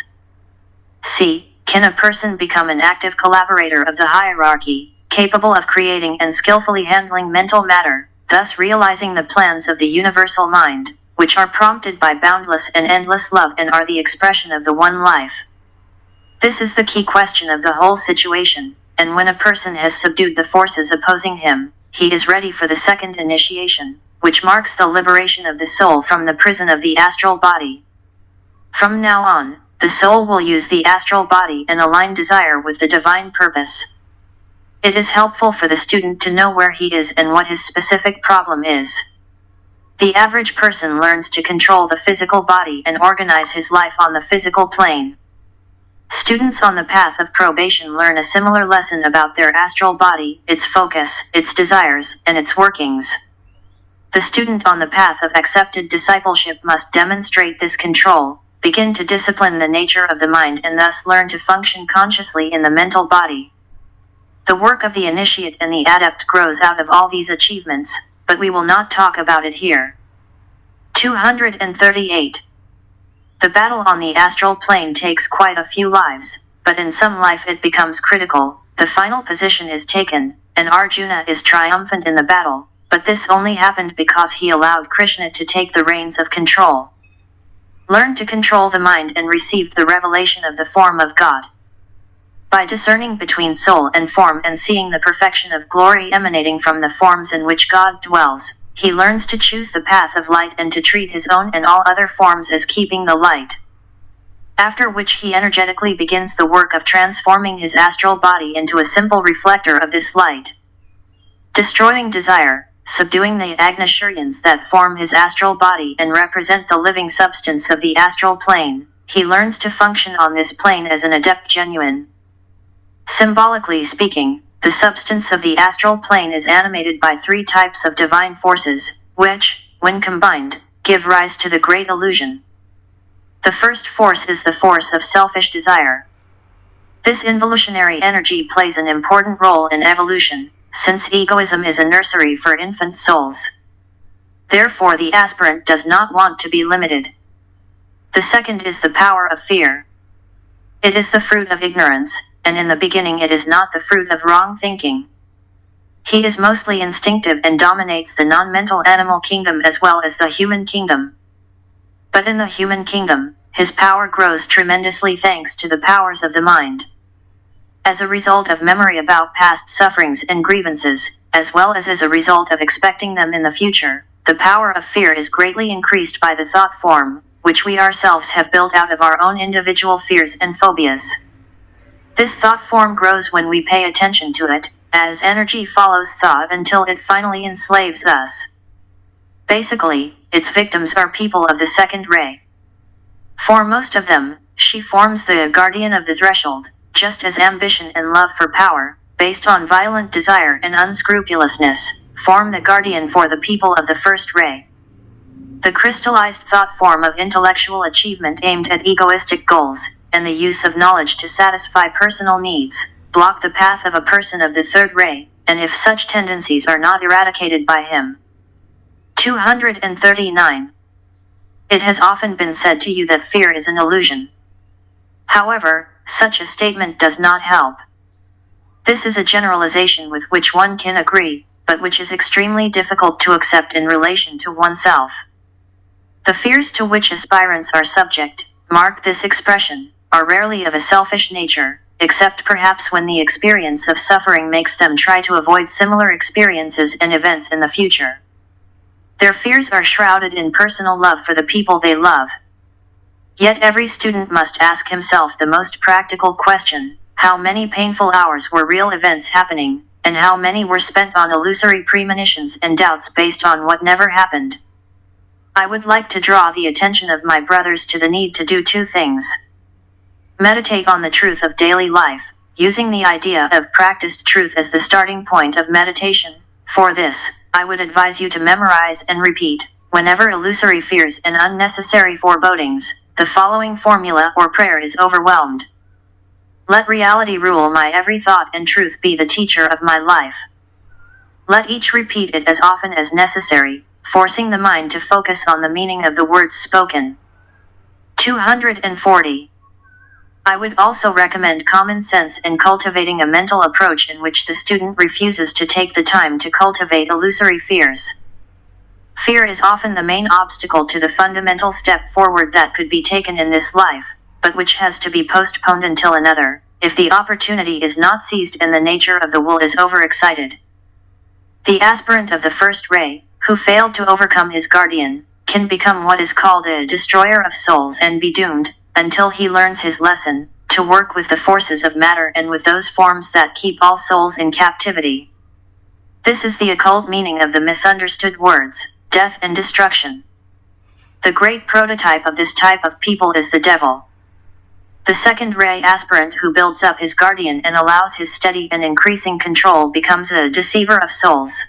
He becomes the real Antichrist, and with his false teaching, the demonstration of so-called miracles, hypnotism, and mass suggestion. He lowers the veil on the world and forces people to wander in a great illusion. It is interesting to note that the work of the devil, the guardian of souls, is beginning to lose its power, as the race is on the verge of realizing that real death is immersion in form, and that matter is only a part of the divine whole. The thought form of this guardian of the threshold, which humanity has been building for millions of years, is on the verge of destruction. However, the work of the Antichrist is now only reaching its climax, and deception, or illusion, wealth, possession. The man of the third ray, who also failed to destroy his guardian, becomes, as they say, a manipulator of souls and uses the mind in order to destroy the real and erect a veil between man and reality. It should be remembered that none of these names and these activities refers to the soul on its own plane, but refers only to human souls in embodiment on the physical plane. This must be emphasized because, on their own plane, the souls of men are free from illusion and cannot be destroyed, misled, or manipulated. Only imprisoned souls are exposed to the forces of evil, and then only for a while. The first group works through governments and politics, using relationships between nations. It is comparatively small in number. Representatives of the second ray group, who deceive and mislead, work through religious organizations, mass psychology, misapplication, and abuse of devotion and using the arts to do so. It is the most numerous. The third group works primarily through commercial relationships in the business world and through the use of money, which is the concretization of prana, or universal energy, and the external symbol of the universal ebb and flow. These thoughts are suggestive but not vital as they reflect cosmic tendencies. The third group works primarily through commercial relationships in the business world and through the use of money, which is the concretization of prana, or universal energy, and the external symbol of the universal ebb and flow. These thoughts are suggestive but not vital as they reflect cosmic tendencies. The third group works primarily through commercial relationships in the business world and through the use of money, which is the concretization of prana, or universal energy, and the external symbol of the universal ebb and flow. These thoughts are suggestive but not vital as they reflect cosmic tendencies. 241. The third force is the force of sexual attraction. This is the attraction of the physical plane and the reversal of a certain type of involutionary energy on the path of return. Cosmically speaking, it manifests itself as a force of attraction between spirit and matter. Spiritually speaking, it is shown as the activity of the soul trying to bring the lower self to full realization. Physically speaking, it is a need that prompts a man and a woman, or a male and a female, to mate to produce offspring. When man was, in fact, an animal, there was no sin in this. When emotional desire was added to this attraction, then sin crept in, and the purpose for which this attraction manifested itself was perverted and reduced to the satisfaction of desire. Now that the race has become more mental and the power of the mind is felt in the human body. 242. As this rule shows, humanity is now at the midpoint. Man is attracted by egoistic desire and ambition, since the qualities of the first ray are inherent in all of us. He is tormented by fears about himself, his family, national and racial fears, since we all obey the rhythm of the second ray. He is overcome by the thirst for sex and money, which are also manifestations of the energy of matter, and hence he faces a threefold problem, which he is quite able to cope with the help of his threefold vehicle and the threefold power of his divine soul. Let's end this tutorial on this note, well able to handle it. We are able to overcome mental inertia and begin to function as souls taking over the reins. The soul is omniscient and omnipotent. Cyclical ebb and flow. Now let's analyze the words. The waters pour in and out. With an understanding of the law of cycles, we gain knowledge of the basic laws of evolution and come to an awareness of the rhythmic work of creation. We also find balance as we analyze our own life impulses, as they also have ebb and flow, and periods of light are replaced by periods of darkness. Every day we witness a symbolic event where the part of the world in which we live opens up to the bright light of the sun and then returns to the soothing darkness of the night. The fact that this phenomenon is so familiar to us makes us lose sight of its symbolic meaning and forget that, according to the great law, periods of light and darkness, good and evil, disappearance and emergence, progress towards enlightenment and obvious breakdowns into darkness characterize the growth of all forms, the development of races and nations, and create a problem for the aspirant, who has painted himself a picture of a permanent stay in an enlightened state. When all dark places have been overcome. 243. I have no opportunity to consider in these instructions the ebb and flow of divine life and how it manifests itself in the various kingdoms of nature and in the evolutionary growth of humanity, in the experience of races, nations, and families. But I will try to analyze in more detail the theme of the cyclical experience of the soul and incarnation, indicating the obvious ebb and flow of its opening. The outstanding cycle for every soul is the cycle of its incarnation and its return, or ebb, to the center from which it came. Understanding this ebb and flow will differ from point of view. Souls can be viewed esoterically as souls seeking the light of experience and therefore turning to physical expression, and as souls seeking the light of understanding and therefore leaving the realm of human affairs in order with great difficulty to work their way inside into the consciousness of the soul, and become dwelling in the eternal light. Without fully understanding the meaning of these concepts, psychologists feel these cycles and call some people extroverts and others introverts. These names stand for the ebb and flow of individual experience and are tiny life correspondences of the great cycles of the soul. Such an entry into the matter of embodied existence, the secret doctrine and Treatise on Cosmic Fire will provide the student with real help. There is also an ebb and flow in the experience of the soul on every plane, and in the early stages of development this experience takes many lifetimes. They are usually very extreme in their manifestation. A study of racial ebb and flow will make this clear. At the time of Lemuria, the ebb, or outward cycle, took place on the physical plane, and the ebb tide carried the aspect of life directly into the soul itself, and there were no secondary ebb and flow on the astral and mental planes. 244. Later, the stream of life began to emerge on the shores of the astral plane, affecting the physical plane, albeit to a lesser extent. The tide was directed into the emotional life, and the outflow back to the center did not involve the mental life at all. The culmination of this state of affairs for humanity took place during the time of Atlantis, and is also characteristic of many today. Now the ebb and flow have become more inclusive. Now the experience is on the mental plane, so that all three aspects are affected by the life of the soul. All of them are enveloped by the outgoing energy of the incarnating soul, and this cyclical force is consumed during many lifetimes. Series of lifetimes. An understanding of what is happening arises in the aspirant, and a desire awakens to consciously control this ebb and flow, or, more simply, to turn the forces of the outgoing energy in any desired direction, or return to its center at will. He tries to stop this process of involving himself in embodiment without any conscious purpose. He does not want to see how the stream of his life beats against the emotional and mental spheres of existence, and then again watch how life is removed without his conscious expression of will. He stands at the midpoint and wants to control his own cycles, ebb and flow as he himself can define them. He deliberately seeks to look into the dark places of his embodied existence and just as deliberately tries to retire to his own center. And so he becomes an aspirant.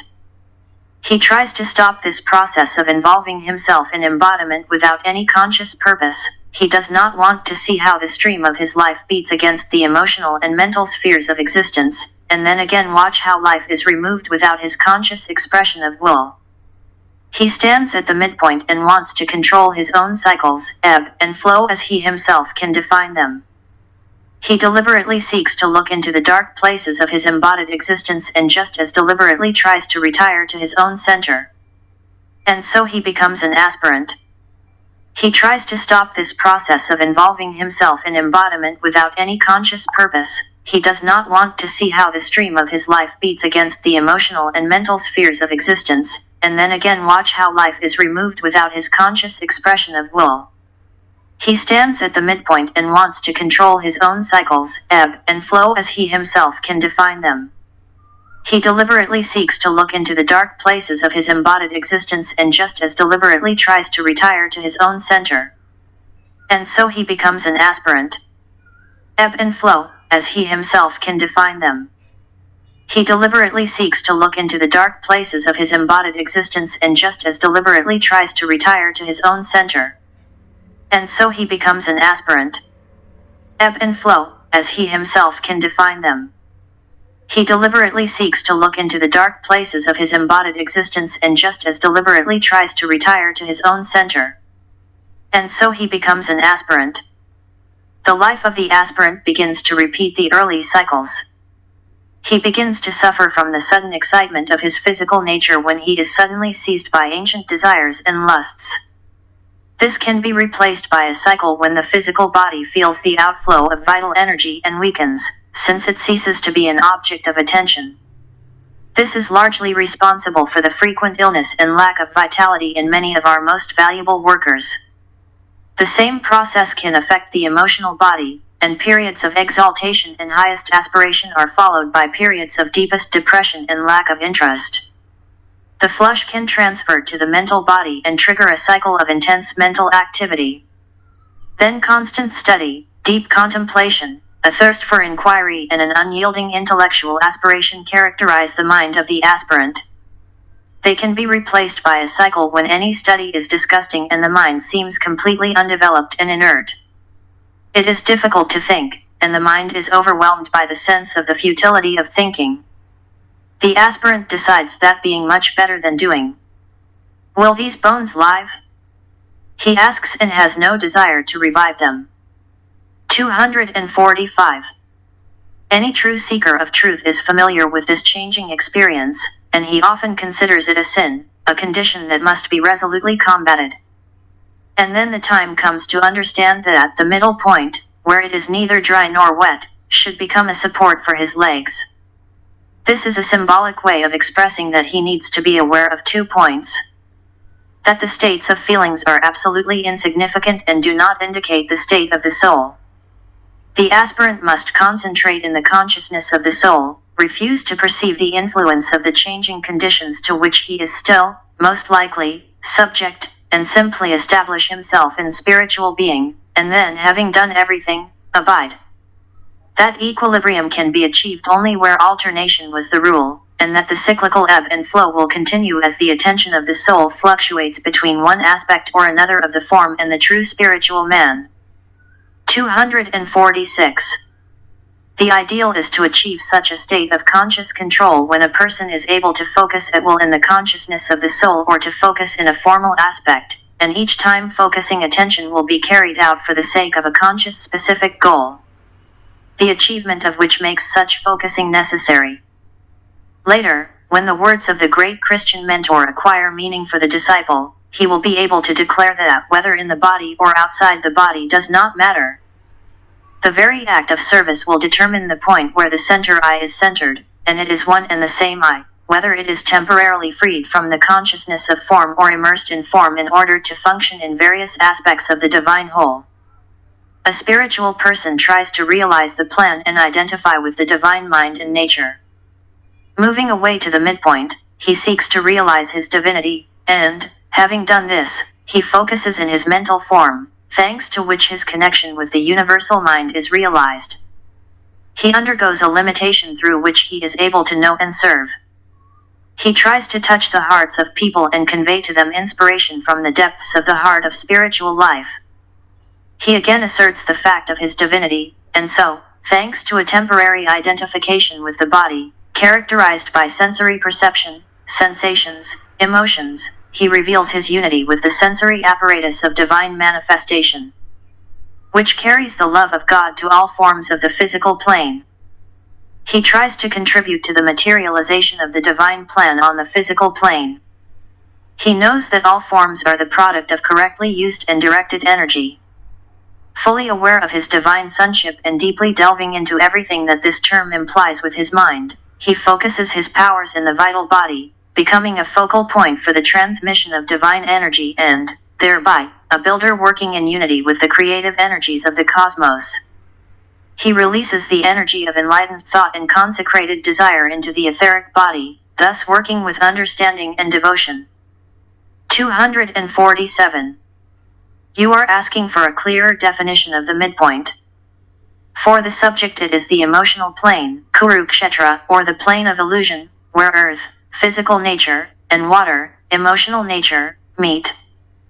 For the disciple, this is the mental plane where form and soul meet and a great transformation becomes possible. For the advanced student and initiate, the midpoint is the causal body, the Karana Sharira, the spiritual body of the soul as the mediator between spirit and matter, life and form, monad and personality. All this can also be viewed and understood as changes taking place in the centers. As every student knows, there are two centers in the head. One is located between the eyebrows and has the pituitary gland as its objective manifestation. The other is at the top of the head and has the pineal gland in its particular aspect. In the pure mystic, consciousness is centered at the top of the head, almost entirely in the etheric body. The advanced worldly man is centered in the pituitary gland. When, thanks to occult revelation and esoteric knowledge, a connection is established between the personality and the soul, a middle point appears in the center of the head, in the magnetic field, which has received the name light in the head. This is where the aspirant is centered. This point is vital. She is neither earth, or physical, nor water, or emotional. It must be seen as a vital or etheric body, which has become a field of conscious service. It is in it that the magician is centered, who, with the help of his force, or energetic, body, performs creative magical work. 248. In this rule, there is one moment that is rather difficult to understand, but it becomes clearer if you delve into the meaning of the words. The end of the rule states that when water, earth, and air meet, magical work is possible.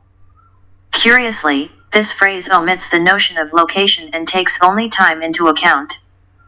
Air is a symbol of the Buddhic vehicle, the plane of spiritual love, and when the above three, in their energetic aspects, meet, it indicates focusing in the consciousness of the soul and centering the person in the spiritual body. From this point of power outside the form, from the central sphere of unification and from the focus within this sphere of consciousness, the spiritual man projects his consciousness to the midpoint inside the brain, where magical work related to the physical plane is to be carried out. The ability to project consciousness from the plane of consciousness of the soul to the plane of creative magical work on the etheric subplanes is acquired gradually, as the student, thanks to meditative work, learns to easily focus attention in one center or another of the body. This is done through the power centers of the etheric body. A person gradually achieves that plasticity, fluidity of self-directed consciousness, which allows him to play with centers, as a musician plays using 7 musical notes. Having reached this stage, he can begin to practice wider and more embracing focusing and must learn to remove his consciousness not only to the brain, but also to the soul on its own plane, and from there redirect his energies to perform the magical work of the soul.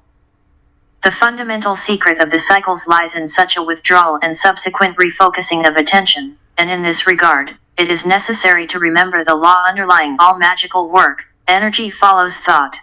If aspirants remembered about it, they would more easily survive those periods when they do not see the fruits of their efforts, and they would be aware of the underlying design. 249. Here you might ask, what are the dangers associated with this midpoint? These are the dangers of throwing too much between land and water, or between the emotional response to life and life on the physical plane. Some aspirants are too emotional in their reactions, others are too materialistic. The consequences of this are felt at the midpoint and cause great instability. Instability has a direct impact on the solar plexus center, which was the midpoint in early Atlantic times and is still the midpoint in aspiring personality transmutation processes. It transmutes and transmits the energies of the sacral center and the center at the base of the spine and is the center for the synthesis and redistribution of all energies focused in the centers below the diaphragm. These are also the dangers characteristic of a premature uncontrolled influx of pure spiritual energy into the personality mechanism. This vital spiritual force enters through the cranial fontanelle and flows into the head centers. Then it follows the line of least resistance, which is determined by the daily orientation of the aspirant's thoughts. Another and rather big danger appears as a result of the combination of land and water in the literal sense. It manifests itself as an influx of knowledge of the astral plane into the consciousness of the brain, aspect of the earth. One of the first realizations of the aspirant is the tendency towards lower psychism. This is the reaction of the solar plexus center. However, this midpoint can play the role of a springboard into the world of astral phenomena. This will cause death by drowning, since the spiritual life of the aspirant may be drawn into and completely submerged in the pool of lower psychic experiences. It is here that many worthy aspirants go astray, albeit temporarily, but the times are now so critical that one has to regret almost every minute lost in empty experiments and repetition of the path traversed.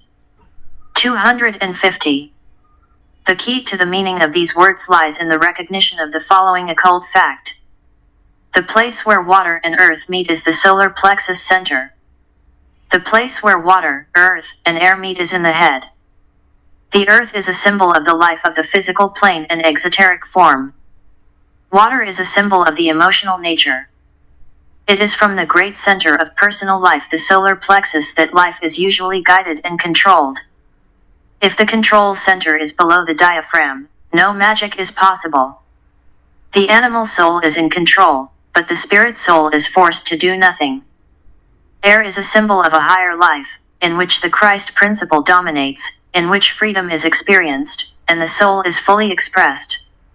It is a symbol of the Buddhic plane, like water is a symbol of the emotional plane. When the life of a person ascends to heaven, this meeting place is the place of fire, the plane of the mind.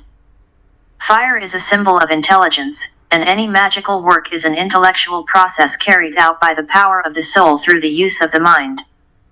To make its presence felt on the physical plane, the brain must be receptive to higher impulses and succumb to the influence of the soul using chit, or mental substance, to create the required thought forms, and thus express the ideas and designs of an intellectual loving soul. The latter are recognized by the brain and photographed on the breath of life in the cerebral cavity. When these vital breaths can be perceived by the magician in meditation, and thought forms can be imprinted on this miniature reflection of the astral light, then the real power of magic begins to declare itself.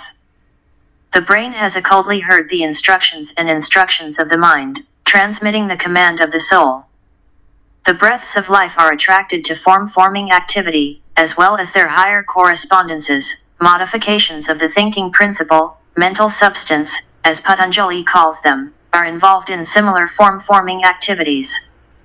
The latter can then be seen internally by a person attempting to perform a magical work, and his success largely depends on his ability to accurately record impressions and see clearly forms of magical process that he wants to demonstrate in the outside world as the results of magical work.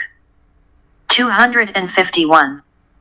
Therefore, it must be said that there are 3 stages of the form-building process.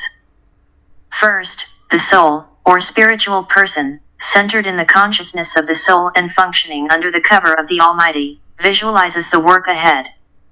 This is seen not as a consistently carried out act, but as a result of a completed magical work perceived immediately through a process that takes no time or space into account. Secondly, the mind responds to the impulse of the soul, which draws its attention to the work ahead, and, under the influence of the impression it receives from it, is included in the activity of creating thought forms. The response to the impression received from the soul depends on the transparency and enlightenment of the mental substance. If the mind is the true reflector and receiver of the imprint of the soul's impression, then the corresponding thought form will correctly reflect its prototype. If the mind is not yet such, as is usually the case in the early stages of work, the created thought form will be distorted, irregular, unbalanced and out of line with the blueprint. It is in meditation that the ability to accurately accept and correctly build is developed, hence the emphasis that in all true schools of esoteric education is placed on a focused mind, the ability to visualize, the skill of building thought forms and accurate recognition of ego intention. Hence also the need for the magician to begin, as a magical experiment, practical magical work with himself. He begins to grasp the vision of the spiritual man, what he is in essence.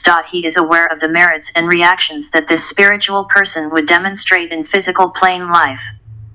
He builds a thought form of himself as an ideal person, a true servant, a perfect master.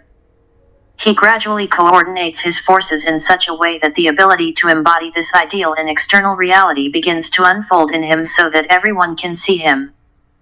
He creates in his mind a model that is as close as possible to the prototype and according to which it is necessary to sculpt the lower person, having achieved his correspondence to the ideal. As he perfects his technique, he discovers the presence of a transforming power that works on the energies that form his lower nature until they are all subdued and he practically becomes who he is esoterically. At its core. 252. Then the third stage of the shaping process may appear. The brain is synchronized with the mind with the soul, and the plan begins to be perceived. The breaths of life in the head can be modified and respond to the power of creative magical work. The thought form then exists as a result of the 2 previous processes, but takes the place of brain activity and becomes a center for focusing the energies of the soul, and a point through which energy can flow for performing magical work. This magical work, conducted under the guidance of the soul, inspiring the mind, which in turn impresses the brain, then leads, as a result of this triple coordinated activity, to create a focal center, or form, in the magician's head. The energy that flows through this focus acts through 3 dispensing agents, thus all 3 are involved in every magical work. 253. The right eye through which the vital energy of the spirit can express itself. The throat center through which the word expresses itself, the second aspect, or the soul.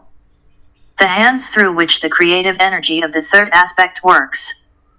The white magician works with open eyes, with a voice that proclaims and with hands that bestow.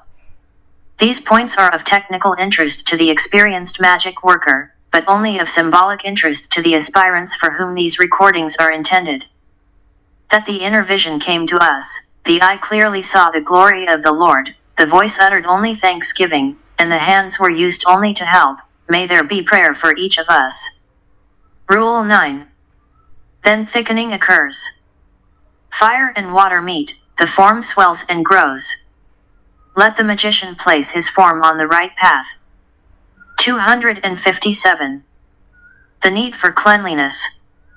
Rule number 9 is found on page 1017 of the Treatise on Cosmic Fire, and the commentary on it is remarkably short. This rule is very briefly formulated in the instruction, let desire and mind be so pure and proportionate to each other, and the created form so balanced that it cannot be carried away by the destructive, or left path.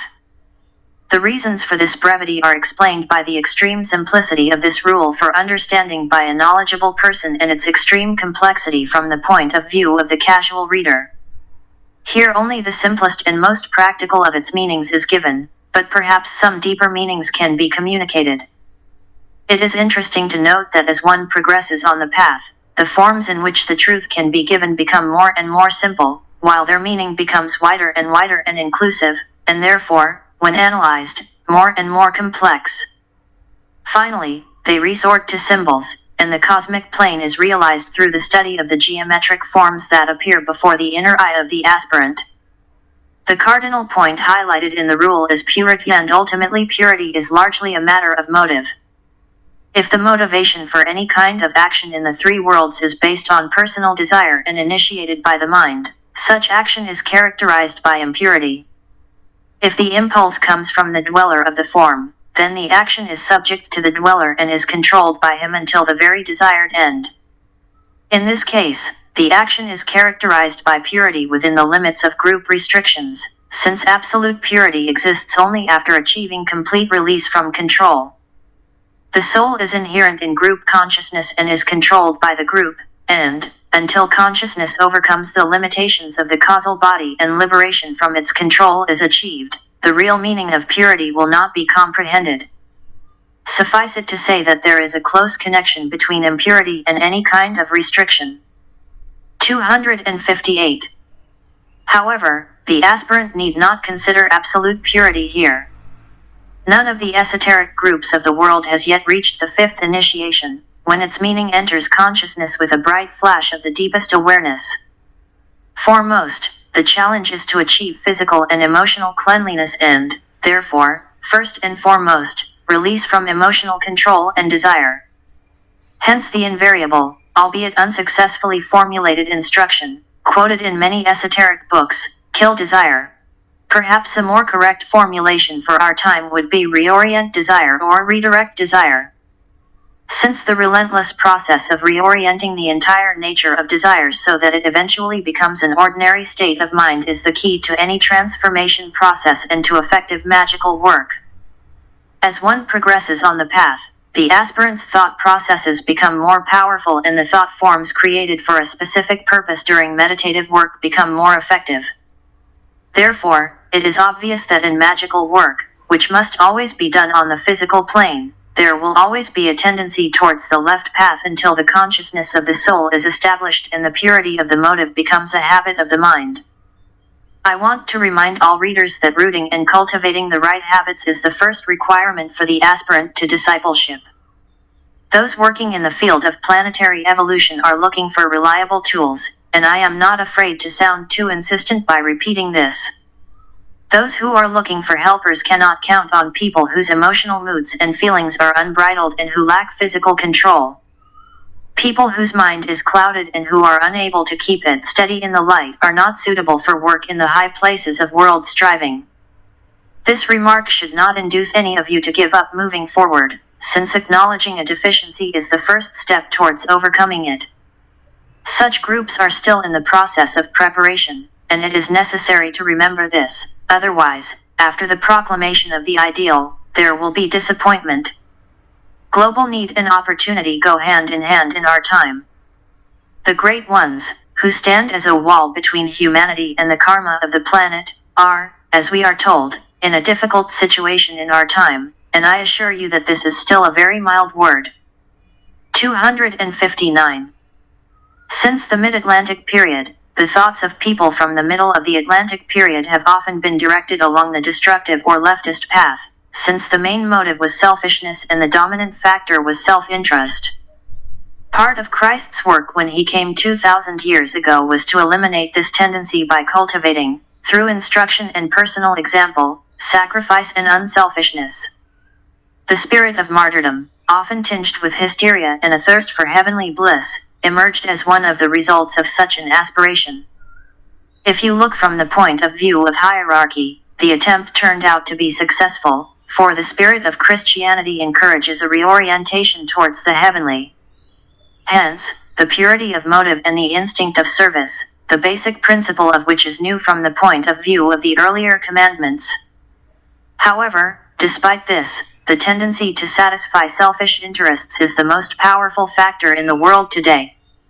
Hence the critical situation that exists between the hierarchy of light and the hierarchy that controls the left path, or the path of control through form and desire. 260. However, do not let this be discouraged, for the spiritual thought of one brother, whose intention is pure, embodied in magical work, is much more powerful than the thoughts of many brothers who follow the aspirations of the individual.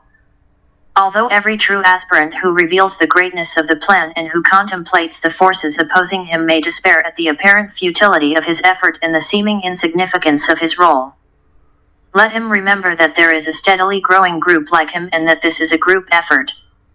According to the law, the great ones work through their disciples in all countries, and never before have there been so many striving to make themselves worthy transmitters of the plan. Never before has there been such a strong internal integrity and subjective connection between workers in all areas of activity and in all parts of the world. For the first time in history, a close-knit group has emerged to help the teachers, which they can use. Until now, there have been lonely isolated workers or tiny marginalized groups, and this has made work very difficult. Now the situation has changed. I would like all of you to understand this and work to establish group integrity, as well as develop the ability to recognize such workers everywhere, by any name and in any organization, and to work with them. This is not easy to do. This presupposes the following qualities: internal receptivity to the plan, ability to recognize the principles that govern the behavior and performance of work, the ability to ignore the insignificant and highlight the essential, the elimination of personal ambition and interest in the realization of group ideals, and maintaining internal contact sustainably through meditation and neglect of personal reactions. 261. These are the basic premises that workers and students in all groups should pay attention to.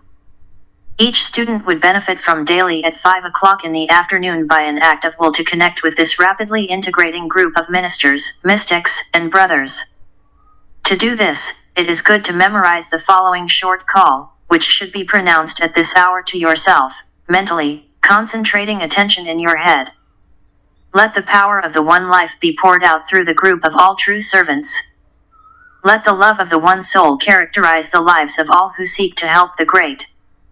May I fulfill my part of the one work through self-denial, harmlessness and correct speech. Then transfer your thought from the rapidly forming group of world servers to the great beings behind our world evolution. This can be done in a few seconds, wherever and in which company the person is. This will not only help the magical work of the forces of light, but will also help stabilize the individual, strengthen his group consciousness and teach him the process of conducting internal subjective activity, regardless of what he is doing on the physical plane. Fundamental forms. Rule 9 is so simple that it summarizes the entire process of creative evolution in a few words. On the mental plane, an idea takes shape. On the plane of desire, the sensitive energy pervades this form. In accordance with the evolutionary process, the form swells and grows. Thanks to the correct direction of the form, its orientation in the right direction, the plan of the thinker is embodied. 262. Any life is vibration, and the result of vibration is a form, dense or subtle, all refining as it ascends. As the pulsating life progresses, the rate of its vibration changes, and in this change of vibration lies the secret of the destruction and construction of forms. In the present era of the fourth circle, there are 4 kinds of forms. 1. Personality form, that vehicle of physical, astral, and mental matter, which provides contact in the 3 worlds. It builds up in every life, and the keynote of its vibration is laid in the life preceding the present one. This form is adequate for the average person and serves him until his death. A person who enters the occult path begins with the available guide, but in the course of incarnation builds for himself an ever newer and better guide, and the more developed he is, the more consciously he works. Hence comes the incessant confusion of feelings and frequent ailments of the beginner in the occult life.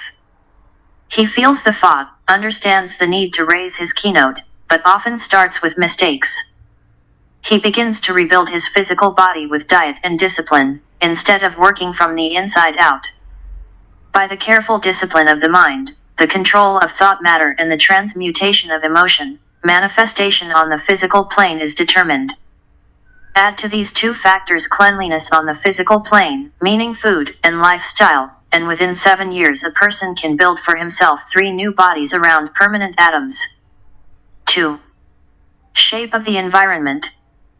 This is a truly evolutionary elaboration of the involutionary group soul. It is connected with our contacts, not only external, but also on the internal planes. As a result of the similarity of vibrations, a connection appears. Therefore, when a person increases his vibration, begins to build in a new way and, as a result, changes his keynote, this leads to dissonance with his environment and subsequent discord. Thus, according to the law, a period of loneliness always comes to the seeker of the mysteries and the one who fulfills the law. And sadness when there is no one around and being alone is his fate. To a lesser extent, it comes to everyone, and for an arhat, or initiate of the 4th degree, complete loneliness is a characteristic feature. He stands in the middle between life in the 3 worlds and life in the world of the adepts. Its vibration prior to initiation is not synchronized with the vibration of either group. By the law, he is alone. However, this is only temporary. If the environment is satisfying, this is a disturbing fact, it indicates stagnation. The fulfillment of the law causes a rupture. 263. 3. Form of commitment. Yes, this is the word I mean because it expresses an abstract idea. Any person at any level has his own adherents, for the sake of which he lives, for the sake of which, in ignorance, in knowledge or in wisdom, fulfills the law as much as he is able to comprehend it. Commitment can be purely physical, it can be concentrated in the flesh, it can be expressed in a passion for gold, in the possession of specific things. He directs all his energies to obtain a specific form and through this he learns. He may be committed to purely astral goals, love for a wife, child, family, racial pride, love for popularity, or some kind of passion. To them he devotes all his energies, using the physical body to satisfy astral desire. The form of his commitment can be even higher, love for art, science, or philosophy, religious, scientific or artistic life. To them he gives his energies, physical, astral and mental, and this is always a form of commitment. The vibration is always proportional to the goal, finds the goal, reaches it and disintegrates. Suffering accompanies any destruction of form and change of keynote. Many lives have been wasted for millennia on lower vibrations. As evolution progresses, development accelerates, and the keynote changes from life to life, whereas in the early stages, one keynote, or tone, could have sounded several lives in a row. As one approaches the path of probation is littered with many broken forms, and it takes less and less time to change the keynote. Often in one life a person raises his vibration several times. So, see how the life of an aspirant, if he is progressing at the required speed, is characterized by incessant movement, endless changes and differentiations, constant alignment and breaking, planning and destruction of plans. This is a life of endless suffering, frequent confrontations with the surrounding circumstances, numerous friendships and differences, incessant change and subsequent excruciating pain. Ideals are achieved only in order for the understanding to come that they are only stations on the road to the highest. Visions are seen only to be replaced by others. Dreams are dreamed only in order to realize them and forget about them. Friends appear in order to love them, but, moving on, leave them behind, so that they later, albeit not so quickly, followed in the footsteps of the struggling aspirant. All this time the fourth form is being built. 264. 4. Form of the causal body. This is the vehicle of the higher consciousness, the temple of the abiding God, which is seen to be filled with such a rare beauty, so stable and unshakable that when the moment of the final breakdown of even this masterpiece of many lives comes, this cup is truly bitter. The unit of consciousness feels inexpressibly deprived. Realizing then only the inherent divine spirit, only the truth of the image of God, deeply, to the very depths of his being, realizing the ephemeral nature of form and all forms, standing alone in a whirlwind of initiatory rituals, deprived of everything on which he could rely, be it a friend, teacher, doctrine, or environment, let the initiate exclaim, I am what I am, and there is nothing but this. Let him then, figuratively speaking, put his hand in the hand of his heavenly Father and stretch out the other, blessing the world of people. For only the hands that have left everything in the three worlds are free to bring true blessing to struggling humanity. Then he builds up for himself such a form as he wants, a new form that is no longer subject to destruction, that satisfies his needs, which can be left or used depending on the circumstances. 265. Today you need to ponder what has been said about forms, since with the arrival of a new ray, with the beginning of a new era, there is always a period of great destruction that occurs until the forms adapt to the new vibration. In the process of this adaptation, those who have cultivated flexibility, adaptability, or those whose personality rays are inherent in these qualities, progress with less destruction than more crystallized, recalcitrant people.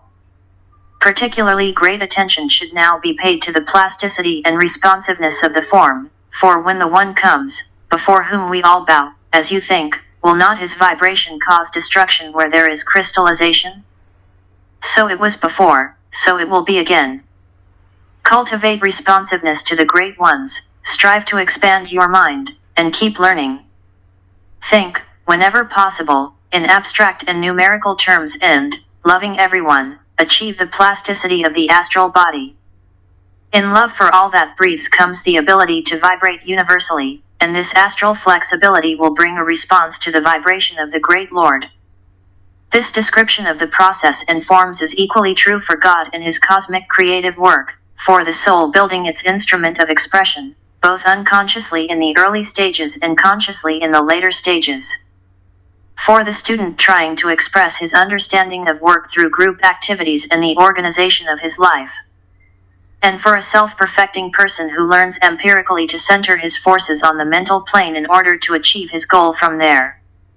Generating and sending thought forms that shape the minds of people and embody that aspect of the universal mind that is required for the correct implementation of the nearest part of the plan necessary for his century and generation. 266. Different ways of applying this rule could be considered in more detail. However, we must firmly remember our task. We are conscious souls, or are we just becoming conscious? Through meditative work and diligent study, we begin to work on the mental levels. We continuously create forms, fill them with energy and send them to perform their function in accordance with our conscious subjective goal. Emphasis should be placed on the word conscious in the previous paragraph. The adequacy of the created form will be determined by the clarity of vision and the depth of inner awareness, and they will also determine the force of life, which gives the form the opportunity to fulfill its intended role. Up to now, most of the aspirants of the world have shown the results of insufficient and weak thinking, but quick action. Students' current goals should be quick, concentrated thinking and slow action. Slow action, however, will be powerful in its result. There will be no vain fuss, no belated reactions, no inclination to doubt. The attention of the thinker focused on the mental plane, the realization of his manifested thought will be unshakable and inevitable. If the idea is clearly understood, attention is focused and the channel for the energy or aspect of life is reliable, the result will be inevitable manifestation and action on the physical plane. This is a point to remember if you want to avoid the dangers of the left path. I would like to make a few brief statements here to help you better understand the expression left path. We mainly consider those thought forms that a person creates. 267. 1. The left path refers to the aspect of matter, and the life pouring out into the form serves only to revive the atoms of substance. The power of the soul aspect of love is missing. 2. The created form is formed from mental matter, astral matter, and physical substance. The contribution of the soul is lacking. The purpose of what is created contributes to the development of form, but not to the expression of the soul. 3. Thus, the left path is the path of progress for substance, or matter. This is not a path of progress for the soul aspect. This is the path of the Holy Spirit, not the path of the Son of God. I express this truth precisely in such words, since they specifically clarify the difference and at the same time preserve the idea of the integrity of substance matter and their unity within the one life. 4. All forms created at each stage are either limited to the left path, or, having passed it, go further, beyond it, following the right path. This phrase offers food for thought and is difficult to grasp. Remember that all forms, whether they follow the right or left path, are similar up to a point. They go through the same successive stages and during some period of their existence they look similar. Only when their purpose is revealed does their difference become apparent, hence the need for the aspirant to cultivate the correct motive, which is a preparatory stage for true occult work. The question arises, what is meant by occult work? 268. True occult work involves contact with the plan, correct desire to cooperate with the plan, the work of building thought forms and keeping the attention of the creator of these thought forms on the mental plane, which is already of such a powerful nature that the created thought forms have their own life cycle, certainly manifesting themselves and performing their work. Directing thought forms from the mental plane and focusing attention on that specific task, knowing that right thinking and right orientation lead to correct functioning and confident avoidance of the left path. Aspirants underestimate the importance of this lesson. They are possessed by an emotional desire to see the embodiment of their thought form in the manifestation of an idea. They spend a lot of time in orthodox working methods and activities on the physical plane. They wear themselves out by identifying with the created form, instead of staying separate from it and acting only as directing agents. Learn to work on the plane of the mind. Build your form on it, remembering that if you yourself immerse yourself in the form for which you are responsible, it can take possession of you, gain dominance over you, and then the dominant factor will be the form, and not the purpose of its existence. When in control of the form, there is a danger that it could be directed in the wrong direction and end up on the left path. It can be briefly added that everything that is aimed at increasing the power of matter and increasing the power of the energy of the substance of form creates a tendency towards the left path and a gradual deviation from the plan and purpose, which the form veils and hides. 269. Any work and any thought forms created, whether they materialize in the form of an organization, religion, school of thought, book, or life's work, expressing spiritual ideals and emphasizing an aspect of life fall under the category of white magic. In this case, they form part of that stream of life, which we call the right path, because it takes humanity away from form, to life, from matter, into consciousness. Recently, in the ashram of one of the greats, a disciple asked a mentor to express this truth for him in such a way that in a few words a meaning that requires prolonged meditation sounded. The teacher gave this answer. Only the sons of men know the difference between the magic of the right and left paths, and when they come to attainment, both paths will disappear. If the sons of men knew the difference between matter and substance, the lesson of our age would be learned. There would have been other lessons, but this one would have been passed. Matter and substance together form the path of darkness. The combined substance and purpose indicate the path to light. Rule 10. As the waters wash over the created form, they are absorbed and used by it. The form is gaining strength. Let the magician continue this action until the work is done. Then let the outer builders stop their work and the inner workers begin their cycle.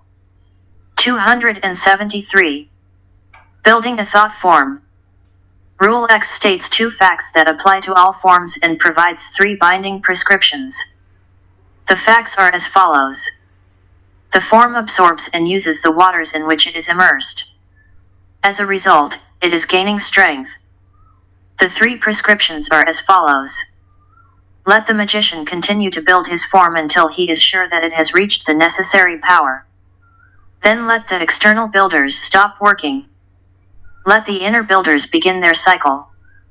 We already know that in the process of building a thought form there comes a time when the form must be oriented in the right direction, directed to the proper path in order to fulfill the will and intention of its creator. This happens quite early, and after the process of orientation, the work of construction continues, since the thought form is not yet ready for an independent life. There is an exact analogy between the period of maturation of an infant, pregnancy, and the period of maturation of a thought form. The good physician knows the importance of the correct positioning of the fetus within the womb, for if the position is incorrect on the path leading to manifest existence, the result is often death or injury. The analogy is close, as you can see. Before the birth, the waters drain, in the language of doctors, and before. 274. Let's take facts and analogies as they are and examine them from the perspective of both the macrocosm and the microcosm. Note that the form absorbs and uses the substance in which it is immersed. Our solar system is one of many and not the largest. It is part of the greater whole.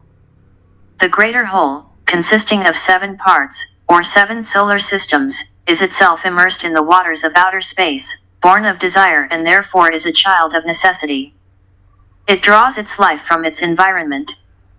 Streams of force emanating from the essence, which in the Treatise on Cosmic Fire is called the one about which nothing can be said, flow into our solar system from all sides.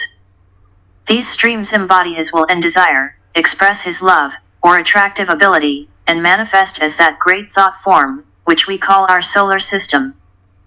By the way, let us note that this existence is called the one about which nothing can be said not because of secrecy or mystery, but because no ideas regarding his life and purpose can be formulated until the period of evolution in our solar system.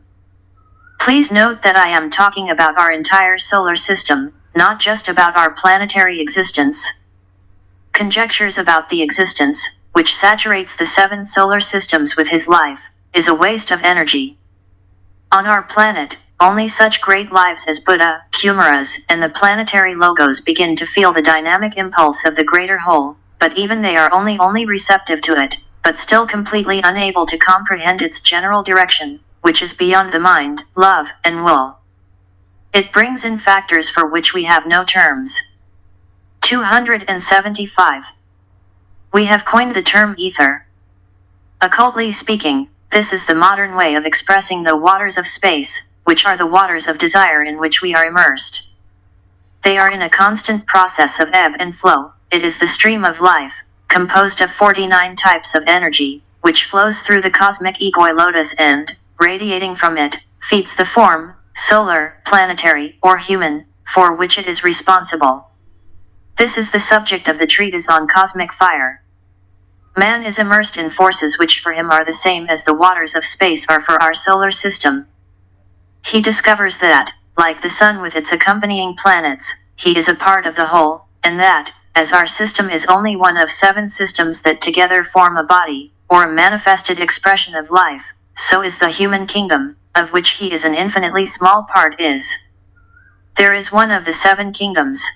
The latter in the life of the planetary logos correspond to the 7 solar systems. When he begins to perceive the life of the solar logos, manifesting through the 7 planetary schemes, we will come into contact with the consciousness of the planetary logos of our particular scheme, which to some extent feels the connected vibrations of the lives of the 7 solar logoi.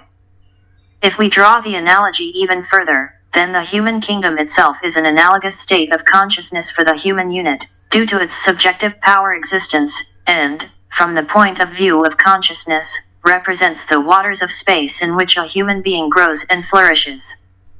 In the fourth kingdom we are faced with expressions of the same seven forces, and when a person awakens to the awareness of the seven rays, or types, and begins to consciously work with them, he takes the first step towards their transcending and control over them in the sphere of his activity. This is happening now. The knowledge of the seven ray types begins to be perceived by the thinkers of the race, but in the past eons it was the prerogative of the initiates of that time. The information is still hidden in astrological treatises, which will bring disciples to awareness and allow them to connect with the seven planetary schemes. However, one cannot count on real achievements in astrology until the new age truly comes to us and a new orientation is established. 276. The creation of the form of humanity is complete. Its correct location in the womb of matter is the goal of the hierarchy, as is everything that accompanies it. Mark these words. Now the need is colossal, the soul is on the verge of birth for humanity as a whole. Cosmically speaking, if the correct direction of forces in the human kingdom is achieved, then humanity will appear on earth, which will embody purpose, beauty, and form, which are full expressions of inner spiritual reality and correspond to the egoi plan. One could assume other scenarios for the development of events as, unfortunately, possible, but we will not discuss them, since the observing brothers hope and believe that humanity will avoid all undesirable scenarios for the development of events and reach the goal. One word, one hint I'll give. The planetary hierarchy symbolically represents the head center of humanity, and its forces represent the forces of the brain. On the physical plane, there is a large group of aspirants, test disciples, and accepted disciples, trying to become responsive to the head center, some consciously and some unconsciously. They are in all areas of expression, and they are all, one way or another, creative people. In turn, they constitute what can be symbolically called the pineal gland of humanity. As in an individual person, it usually slumbers and is inactive, so in humanity this group of cells inside the brain of the collective body is dormant, but vibrates in response to the vibrations of the head center, the occult hierarchy. Some of the cells are already awakened. On the physical plane, there is a large group of aspirants, test disciples, and accepted disciples, trying to become responsive to the head center, some consciously and some unconsciously. They are in all areas of expression, and they are all, one way or another, creative people. In turn, they constitute what can be symbolically called the pineal gland of humanity. As in an individual person, it usually slumbers and is inactive, so in humanity this group of cells inside the brain of the collective body is dormant, but vibrates in response to the vibrations of the head center, the occult hierarchy. Some of the cells are already awakened. On the physical plane, there is a large group of aspirants, test disciples, and accepted disciples, trying to become responsive to the head center, some consciously and some unconsciously. They are in all areas of expression, and they are all, one way or another, creative people. In turn, they constitute what can be symbolically called the pineal gland of humanity. As in an individual person, it usually slumbers and is inactive, so in humanity this group of cells inside the brain of the collective body is dormant, but vibrates in response to the vibrations of the head center, the occult hierarchy. Some of the cells are already awakened. One way or another, people are creative. In turn, they constitute what can be symbolically called the pineal gland of humanity. As in an individual person, it usually slumbers and is inactive, so in humanity this group of cells inside the brain of the collective body is dormant, but vibrates in response to the vibrations of the head center, the occult hierarchy. Some of the cells are already awakened. One way or another, people are creative. In turn, they constitute what can be symbolically called the pineal gland of humanity. As in an individual person, it usually slumbers and is inactive, so in humanity this group of cells inside the brain of the collective body is dormant, but vibrates in response to the vibrations of the head center, the occult hierarchy. Some of the cells are already awakened. 277. Let them strengthen their aspiration and thereby awaken others. The pioneers of the human family, scientists, thinkers, and art workers form the pituitary gland. They express a concrete mind, but they lack that intuitive perception and idealism that will carry them, symbolically speaking, to the pineal gland. Nevertheless, they are outstanding, searching and expressive representatives of humanity. The purpose of the hierarchy, again speaking symbolically, is to make the pineal gland so powerful and therefore so attractive that the pituitary gland of cell lives can be stimulated and thus cause their close interaction. This will lead to such a powerful action that there will be an influx of new cells into the pineal gland, and at the same time will create such a strong reaction that the whole body will be affected. The waters of space, in which this reorientation and reversal of tendencies take place, are in a state of great turbulence. The whirlpool of conflicting desires, in which people are involved, is now chaotic and so powerful that these waters seethe to the very depths. Students of modern history and social structure are confronted with an unprecedented state corresponding in the general body of humanity to that revolution in the life of the individual aspirant, which always precedes entering the path of discipleship. Therefore, there is no reason for depression or unnecessary anxiety. You just need a burning desire for the transition to take place in due time and in the proper order, and so that it is neither too fast, and therefore destructive for all the right connections and attachments, nor too protracted and therefore over the limit straining the already exhausted humanity. Everything new in all kingdoms and in all ages must be born slowly and, therefore, safely. All new forms, if they are to ultimately gain weight and gain sufficient momentum to go through their life cycle, must be built in silent subjectivity so that the building is strong and reliable, and inner contact with the Creator, man or God, and conformity to the image were real and unbreakable. This is true for the universe, for the kingdom of nature, and for the thought form created by the human thinker. Must be built in silent subjectivity, so that the building is strong and reliable and the inner contact with the Creator, man or God, and conformity to the image are real and indestructible. This is true for the universe, for the kingdom of nature, and for the thought form created by the human thinker. Must be built in silent subjectivity, so that the building is strong and reliable and the inner contact with the Creator, man or God, and conformity to the image are real and indestructible. This is true for the universe, for the kingdom of nature, and for the thought form created by the human thinker. 278. With any construction of a form, the construction technique remains basically the same, and the rules for implementation can be summarized in the following aphoristic phrases. Let the Creator know that he is a builder, not a building. May he stop working with the raw material on the physical plane, and may he study the image and blueprints, acting as an agent of the divine mind. Let him use 2 energies and work with 3 laws. This is the dynamic energy of the goal, corresponding to the plan, and the magnetic energy of desire, which attracts the builders to the center of striving. Let 3 laws rule: the law of synthesizing limitation, the law of vibrational interaction, and the law of active precipitation. The first concerns life, the second concerns construction, and the third leads to manifested existence. Let him deal with the external builders first, sending the call to the periphery of his circle of influence. Let him set the water of living substance in motion with his thought and impulse, subordinating the builders to his goal and plan. Let him build judiciously and skillfully, always occupying the director's chair and not coming into close contact with his thought form.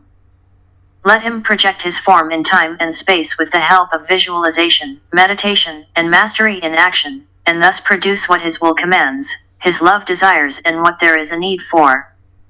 279. Let him remove the builders of the outer form, and let the inner builders of dynamic force push it out into manifestation.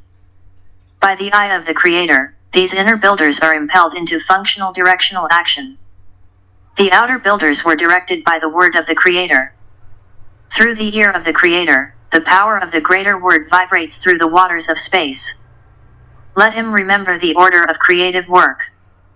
The waters of space respond to the word. Builders are building. The cycle of creation ends and the corresponding form is manifested. A cycle of fulfillment of the destiny follows, the duration of which depends on the power of the inner builders, who form the subjective form and convey the life-giving life. Let him remember that the form ceases to exist when the goal is achieved or when it fails to fulfill its function in the cycle of fulfilling the destination due to the weakness of the will of the Creator. It is desirable for students to understand the cycles of creative construction, fulfillment of destiny and subsequent decay. They are true for the solar system, for the human being, and for the thought forms of the creative thinker. The secret of all beauty lies in the correct functioning of these cycles. The secret of all success on the physical plane lies in a correct understanding of law and order. For the aspirant, the goal of striving is the correct alignment of forms in mental matter. He must remember that as his thoughts are, so is he, that for him control over the mental substance and its use in clear thinking are essential for progress. This progress will manifest itself in the organization of external life, in this or that kind of creative work, a written book, a painted picture, a rhythmically functioning house, useful and necessary work, a saved life and conscientiously performed external dharma. While internal settlements take place in the silence of the heart. 280. For the student, the work expands. He must achieve the realization of the group plan and purpose, not just the solution of a personal spiritual problem. He must correspond to the purpose of his current cycle and life period, must subordinate both his personal dharma and his ideas to the service and needs of this cycle. He must achieve such knowledge, strength, such coordination between the personal I and the soul, which will lead to the ability to build organized forms and groups on the physical plane and maintain their integrity. He succeeds not because of the strength of his character and equipment, but because this character and equipment allow him to serve as a transmitter of the energies of greater life, to be a qualified employee of the plan, although he sees only part of it. The practical application of these truths is of the utmost importance. There is not a single life that is so limited by circumstances, and not a single person who is in such conditions that it would be impossible to start working consciously and build thought forms according to the law and with understanding. There is not a single day in any human life, especially if a person is an aspirant or a student, when he is not able to work with mental matter, control his thoughts, observe the action of his mental processes on those with whom he is in contact, and so control his siddha, or mental substance, as Patanjali calls it, to become more and more useful. Centers, energies, and rays. There are 2 points of view from which Rule X can be studied and practical results achieved.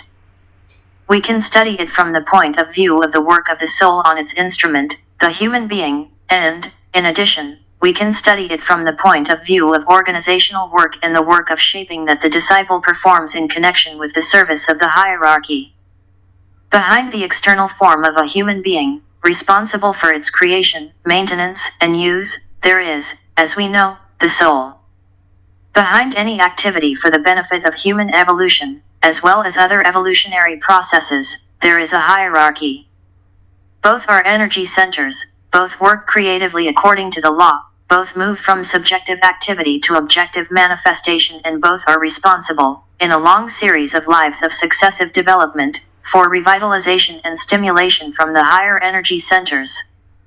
Some of the factors that the student must learn to recognize as their particular series of lives unfolds fall into 2 main groups, each of which subordinates its aspect of form to the effects of 7 types of energies, or influences.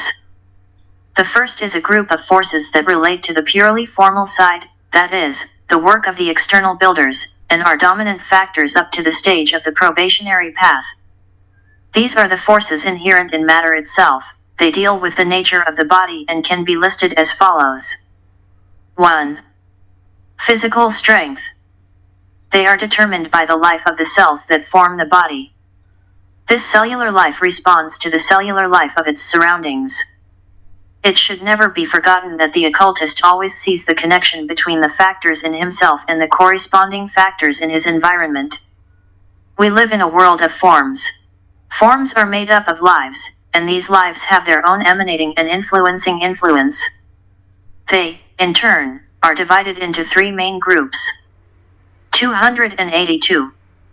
A. Emanations that emanate from the cells themselves and depend on their quality, have a good or bad effect, are coarsening or ennoble in their effect, increase or decrease the physical vibrations of the total cellular body. Therefore, as we well know, the physical influence of a coarse, cruel, animal by nature man is sharply different from the refining, ennobling results of contact with an older and more experienced soul, functioning in a cultured, pure, disciplined and refined body. B. Emanations of a purely physical nature, responsible for the chemical affinity between two animal bodies, which causes the desire to unite the sexes. This is an aspect of animal magnetism and represents the response of some cells to the call of other cells, which occurs according to the law of attraction and repulsion. This aspect is common for humans and animals, is instinctive and independent of any mental reactions. C. Forces, or emanations, which represent the response of cells to harmonious rhythms and, therefore, depends on whether or not in the cell itself what it responds to. These emanations are still little understood, but they will receive more and more attention as the race progresses. This type of force is that mysterious something that allows the physical body to recognize, for example, its physical environment, or environment, as harmonious, close to itself in spirit. This is that indefinable reaction, which has nothing to do with sexual attraction, since people of the same sex experience it in relation to each other, which is expressed in the fact that two beings have a harmonious physical effect on each other. 283. These three factors can be considered the quality of the cellular forces operating exclusively on the physical plane, which produces the characteristic appearance of the physical body, the magnetic attraction between two physical bodies. And racial types. These three factors govern the Manu of the race when he forms a new race and impresses the external builders with his ideas. They are guided by the teacher of wisdom, when, according to his will, he builds a physical body for himself to perform his work at a certain time and in a certain place. These emanations must be understood and accounted for in some measure by those involved in forming organizations and groups for active service in the world. It would be good for the student to ask himself, what should be the vibrational quality of the cells of this body, that is, the individuals that make it up? What should be the quality of its attractive power and the magnetic influence that it is going to exert on the world? Who will connect her with other groups and thus ensure her harmonious relationship with them? These issues require close attention and should be considered by all group creators. 2. Vitality. They are often viewed by materialists as intangible and, therefore, completely intangible. However, the occultist regards the etheric medium as a form, or aspect, of matter. He believes that it can be felt in the same way as the external objective form. For him, the spatial ether, which certainly includes the etheric forms of all bodies, the astral, or emotional, feeling body and the mental body formed by the mental substance, all of them are material and represent the substance of the formal side of life. As a basis for a correct understanding, it should be noted that the aforementioned cellular life is conditioned, coordinated, and revitalized by the blood circulation. This complex system that permeates every part of the body is responsible for its well-being and demonstrates in a way not yet fully understood that fact, that blood is life. Blood is an aspect of energy, like sap in the vegetable kingdom. 284. The sympathetic nervous system, this wonderful apparatus of perception, is closely related to the emotional, or astral, body. Contact is made through the solar plexus, just as vitality, which determines the quality of blood, makes its contact through the heart. In the heart is the center of existence of the physical plane. The spinal system works in close contact with it, or mental substance. Thus, we must consider the following. 1. Cell life circulation heart center thymus. 2. Feeling life sympathetic nervous system solar plexus center pancreas. 3. Mental life spinal system ajna center pituitary. 4. Vivifying, or vitalizing, life 7 centers spleen. The latter, as you can see, determines the manifestations of this quaternary, but there are other aspects that manifest themselves through the objective form, make a person whole and form the 7 of his objective existence. 5. Self-awareness upper brain head center pineal gland. 6. Self-expression lower brain throat center thyroid. 7.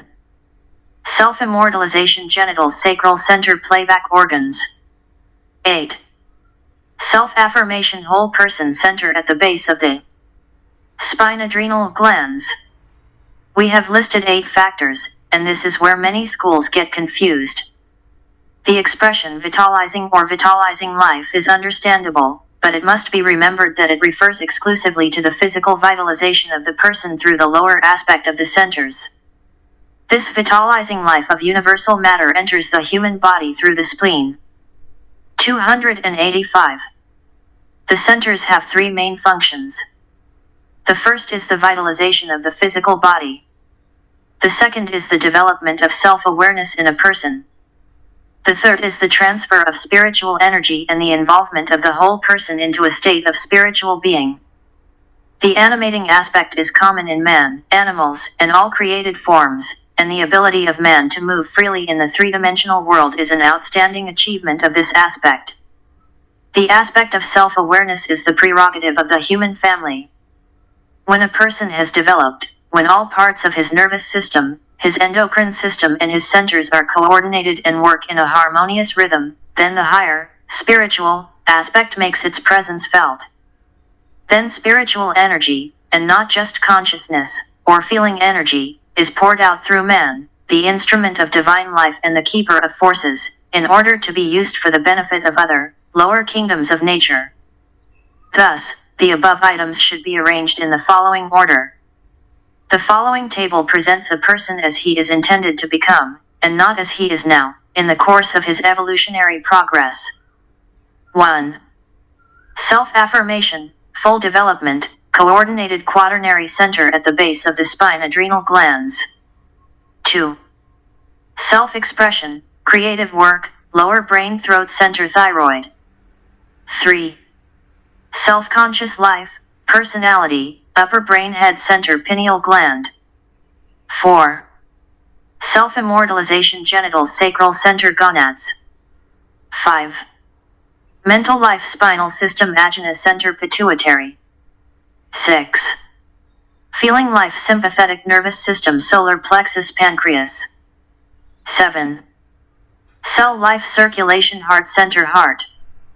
The 8th point, vivifying, or vitalizing, life, functioning through the 7 centers and the entire system of lesser chakras and nadis, which are the basis of the nerves and the reason for their existence, just as the centers are the cause of the existence of glands, is a means of expressing many forces and energies, some purely physical, others, associated with the anima mundi, the world soul, and others, as yet unknown, since their presence will declare itself only later in the evolutionary program. Then they will express divinity, the energy of the Father, or the highest aspect. 286. It should be noted that the above table clarifies the disclosure of the second ray, as well as the fact that words with the prefix self refer to the self-realization of the spiritual man. The lowest aspect of the vital life of God is the perpetuation of the species, and this is the result of the vitality of the incarnate life. The next aspect simply expresses the stage when the self-consciousness dominates and reaches its peak in the complete personality. Then there is an expression of the inner I hidden behind the personality through his creative activity of a non-physical nature. And finally, we have a statement, or full manifestation, of the divine nature.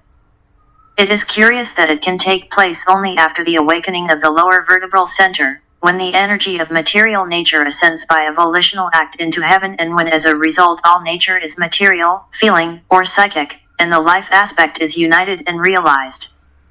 Meditate on these words, as they reflect the pinnacle of human development. Occult aphorism to want asterisk, know, dare and be silent has a special, not yet revealed meaning, which can only be hinted at. Those who have inner knowledge will immediately understand me. 287. Want. This word denotes the final achievement when union and realization are achieved by an act of the united will of the soul and the lower person. It refers to the center at the base of the spine. No. This word refers to the ajna center, the center between the eyebrows. The hint lies in the words, let the mother know the father. This refers to marriage in heaven. Dare. This word gives the key to the subordination of the personality and is directly related to the solar plexus, this great center of synthesis and redistribution of energies of desire and astral forces, as well as the main center in the work of transmutation. Be silent. This word is associated with the transmutation of the lower creative energy into the higher creative life. The sacral center must return to a state of rest. Be silent. It becomes clear that for the student the following centers play a primary role. The ajna center through which the purified personality expresses itself. The center at the base of the spine, through which, through the awakening of the cleansing action of fire, complete, perfect control and coordination are achieved. The sacred center, in which the fundamental force of our particular solar system, the force of attraction of form to form, is transmuted, after which the attractive force of the soul takes the place of reproductive creative material activity. The solar plexus center, which, being located in the center of the body and being an organ of the astral body and lower psychism, collects all the lower forces and redirects them, obeying the impulse of the soul, to their higher receptacles. 288. I am aware that the teaching presented is both deep and difficult for the majority to understand, but it is necessary for some, the number of which will increase over time. The complexity of the subject is also increased by the fact that each ray has its own approach to teaching, and different methods are used by souls who have turned out to be responsive to its special impulse. I give 7 keys, one for each of the ray methods. They can be learned in relation to the tables and the 4 words discussed. Remember that wanting is the prerogative of the spirit, knowing is the function of the soul, daring is the duty of the individual, and silence is the ultimate dharma, or fate, of the aspect of matter, animal nature in its interaction with the soul. 289. First ray, let the forces gather. Let them rise to the high place, and from this majestic height, let the soul look at the destroyed world. And let the word sound, I continue to exist. Second ray, let all life strive towards the center and enter the heart of divine love. Then, from this point of the sentient life, let the consciousness of God open to the soul. Let the word ring out through the silence, there is nothing but me. Third ray, let the host of the Lord, having responded to their word, stop their activities. May knowledge end with wisdom. Let the vibrating point become a static point, and all the lines gather into one. Let the soul recognize the one in the many, and let the word of perfect understanding sound, I am the worker and work, the one who is. Fourth ray, let the outer glory disappear and the beauty of the inner light reveal the one. Let dissonance give way to harmony, and let the soul speak from the center of the hidden light. Let the word rush through, beauty and glory will not hide me. I am open. I am. Fifth ray, let the 3 types of electrical energy ascend to the place of power. Let the forces of the head and heart and all the lower aspects unite. And let the soul look at the inner world of divine light. Let the triumphant word sound, I have mastered the energy, for I am the energy itself. The master and what he has mastered are one. Sixth ray, let all desires run dry. Let striving cease. The search is over. Let the soul realize that it has reached its goal, and from these gates leading to eternal life and cosmic peace, let the word sound, I am the seeker and the sought after. I'm resting. Seventh ray, let the builders finish their work. The temple is complete. Let the soul take possession of the inheritance and command from the holy place to stop all work. And in the silence that has come, let her sing the word, the work of creation is complete. I, the Creator, am. There is nothing left but me. The vital forces, which are just the incessant movement of the spatial ether through the outer shell, are of many types. One of the concepts underlying astrological theories is that the etheric body of each form is part of the etheric body of the solar system and therefore serves as a vehicle for the transmission of solar energies, planetary forces, and supersolar, or cosmic, impulses, esoterically called breaths. These forces and energies of cosmic rays circulate and cross the spatial ether everywhere and, therefore, continuously pass through the etheric bodies of each exoteric form. This is a fundamental truth and must be learned carefully, as its applications are many and varied. All of them, however, return to the idea of unity, the unity of all manifestation. 290. The second fundamental idea is that the response of an etheric vehicle of any form and its ability to receive, use and transmit depend on the state of the centers, chakras, as they are called in the East. The latter include not only 7 well-known major centers, but also many lesser vortices of power, as yet unnamed and unknown in the West. They also depend on the quality of the etheric vehicle, on how vivified it is, and, in addition, on the all-encompassing network in which the centers are located and which is called the fabric or golden band. If it is free of congestion and deposits, if its channels are not clogged, then rays, energies and forces can easily pass through it, circulating freely throughout the body. Then they can use those centers that respond to their vibrations, and pass through the forms of the same or another kingdom of nature. This is the secret of any kind of scientific and occult healing. Healers are experimenting with the etheric body, but so far they have little real knowledge. They know little or nothing about the centers of their own body through which magnetic and other currents must flow. They are unaware of the condition of the etheric centers of those they are trying to heal and the nature of the forces they want to use. All they can do is discipline their lives and so control their inclinations in order to build a clean body and provide clean channels for the passage of forces from and through themselves to others. However, they still have little real knowledge. They know little or nothing about the centers of their own body through which magnetic and other currents must flow. They are unaware of the condition of the etheric centers of those they are trying to heal and the nature of the forces they want to use. All they can do is discipline their lives and so control their inclinations in order to build a clean body and provide clean channels for the passage of forces from and through themselves to others. However, they still have little real knowledge. They know little or nothing about the centers of their own body through which magnetic and other currents must flow. They are unaware of the condition of the etheric centers of those they are trying to heal and the nature of the forces they want to use. All they can do is discipline their lives and so control their inclinations in order to build a clean body and provide clean channels for the passage of forces from and through themselves to others. The third concept, which should be paid attention to, is that the forms respond, so far, mainly to the forces coming to them from other forms of the planet, to the 7 basic types of energies emanating from the 7 planets, and to the life-giving sunbeam.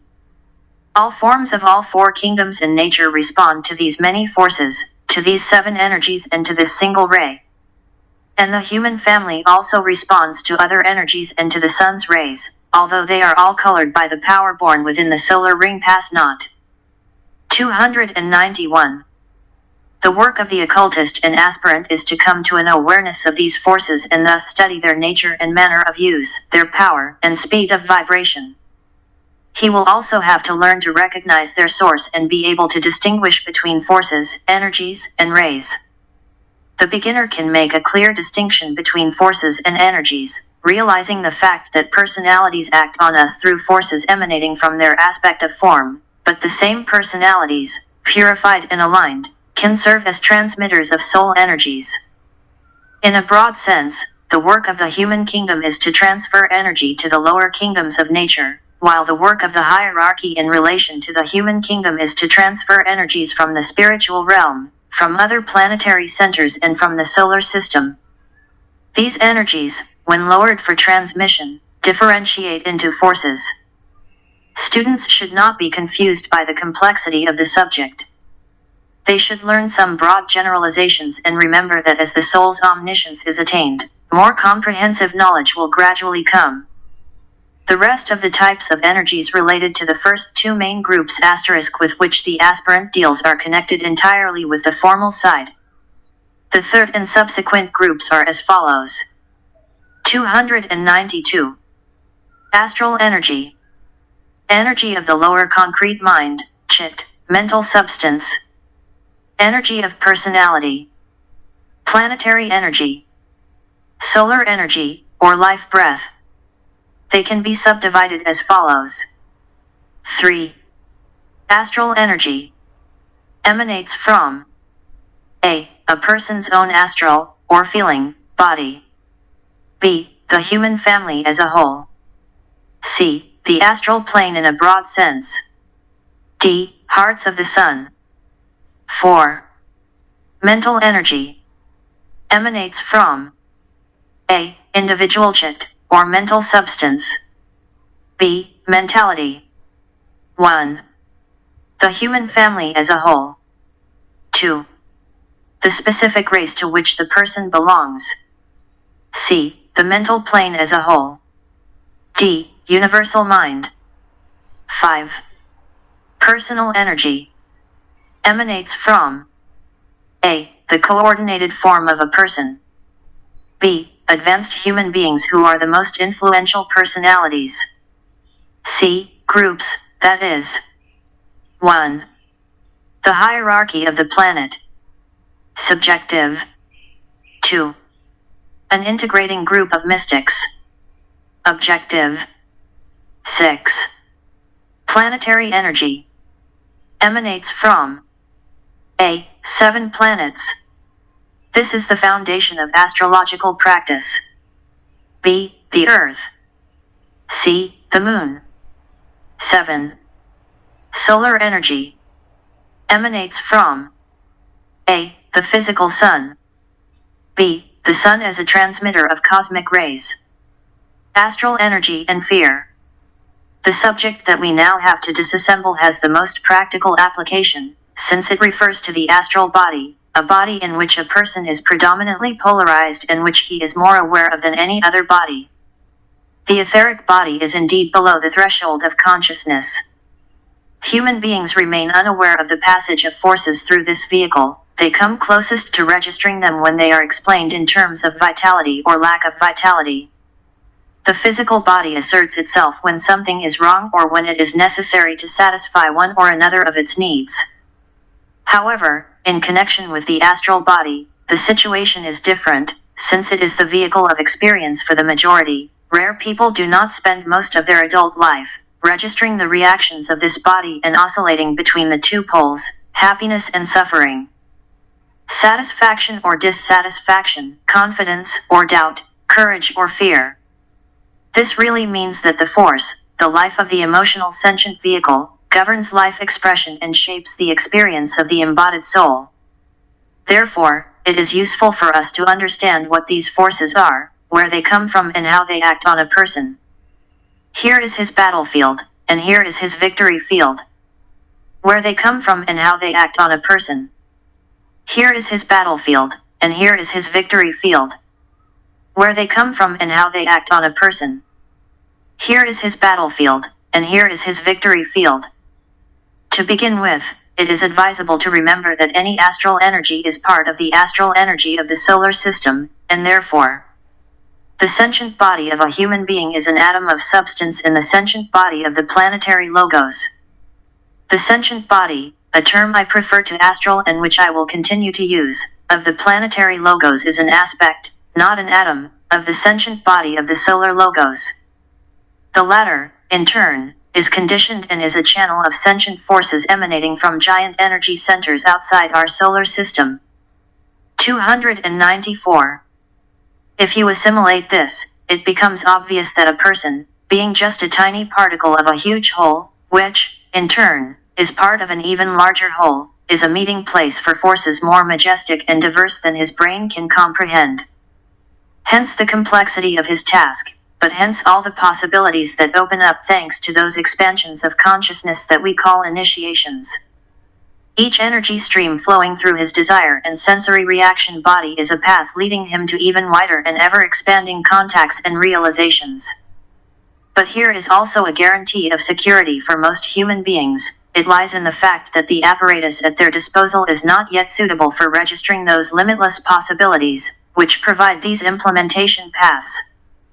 Until the mental apparatus is sufficiently awakened and brought under control, it is impossible for a person to correctly interpret and use the information that his body, capable of feeling, responding, could provide him, but, fortunately, does not do it yet.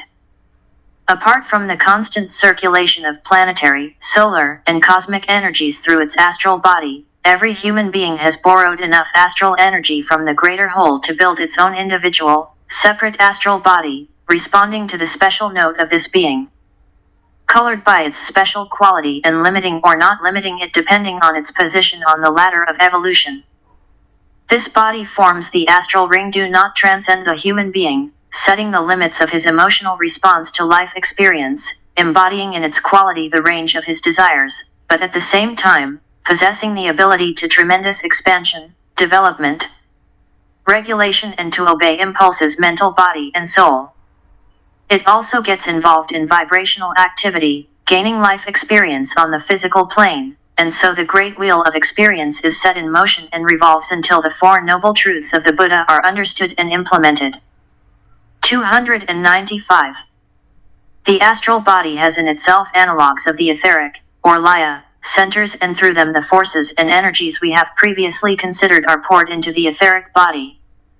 These centers bring the energies of the 7 planets and the sun to every part of the astral organism, connecting a person with all parts of the solar system. This leads to the fixation of the fate of human life until the time when a person awakens to his immortal heritage and becomes sensitive to forces that are still imperceptible for many. These forces emanate from the form. That is why horoscope predictions are often accurate for an undeveloped, unawakened person, but erroneous and incorrect in the case of a highly developed person. People for the most part are what their desire body makes them. The next stage of development, what are his thoughts, so is he.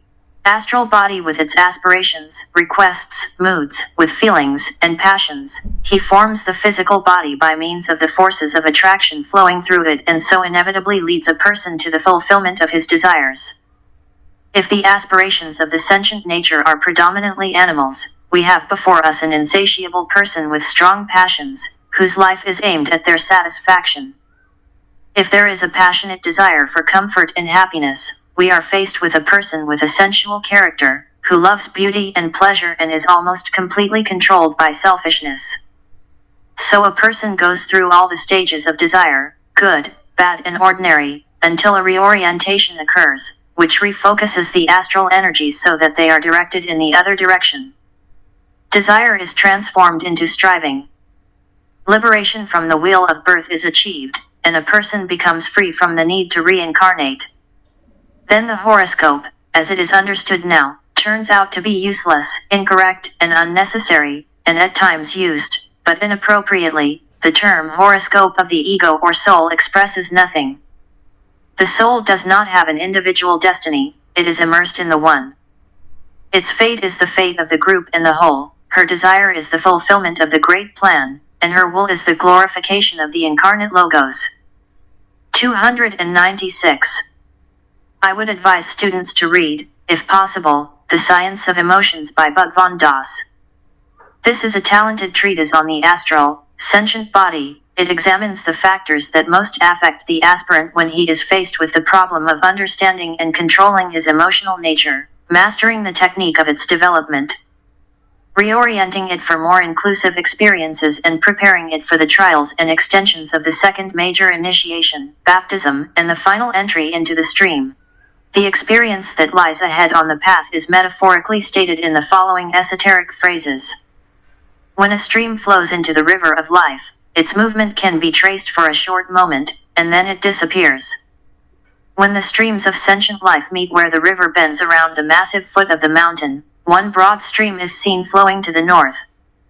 The symbolism here is obvious and can be used to describe the flow of two streams, Ida and Pingla, and their merger in a river of energy that rises to the head. There is the meeting place and the sacrifice performed on Mount Golgotha, which translates as the location of the skull. When describing the feeling body of a human being, I will probably be more useful if I consider it in terms of its moods and everyday manifestations, since only by studying the types of its activities and trying to master them, a person achieves knowledge of himself and thus becomes a teacher. The most common manifestations of astral activity are as follows. 297. I. Fear. 2. Depression, or the opposite pole, is fun. 3. Desire to satisfy animal needs. 4. Desire for happiness. V. Desire for a liberation. Aspiration. These 5 points summarize most human sensory experiences, and we will analyze each of them from the following points of view. Cause. Consequence. Direction method. Notice that I am referring to the method of direction, not the method of control. Aspirants must understand that they are working with the forces and in them, and that the right or wrong activity on the physical plane is explained simply by the right or wrong direction of the force currents, and not by something right or wrong in the energies themselves. I. Fear.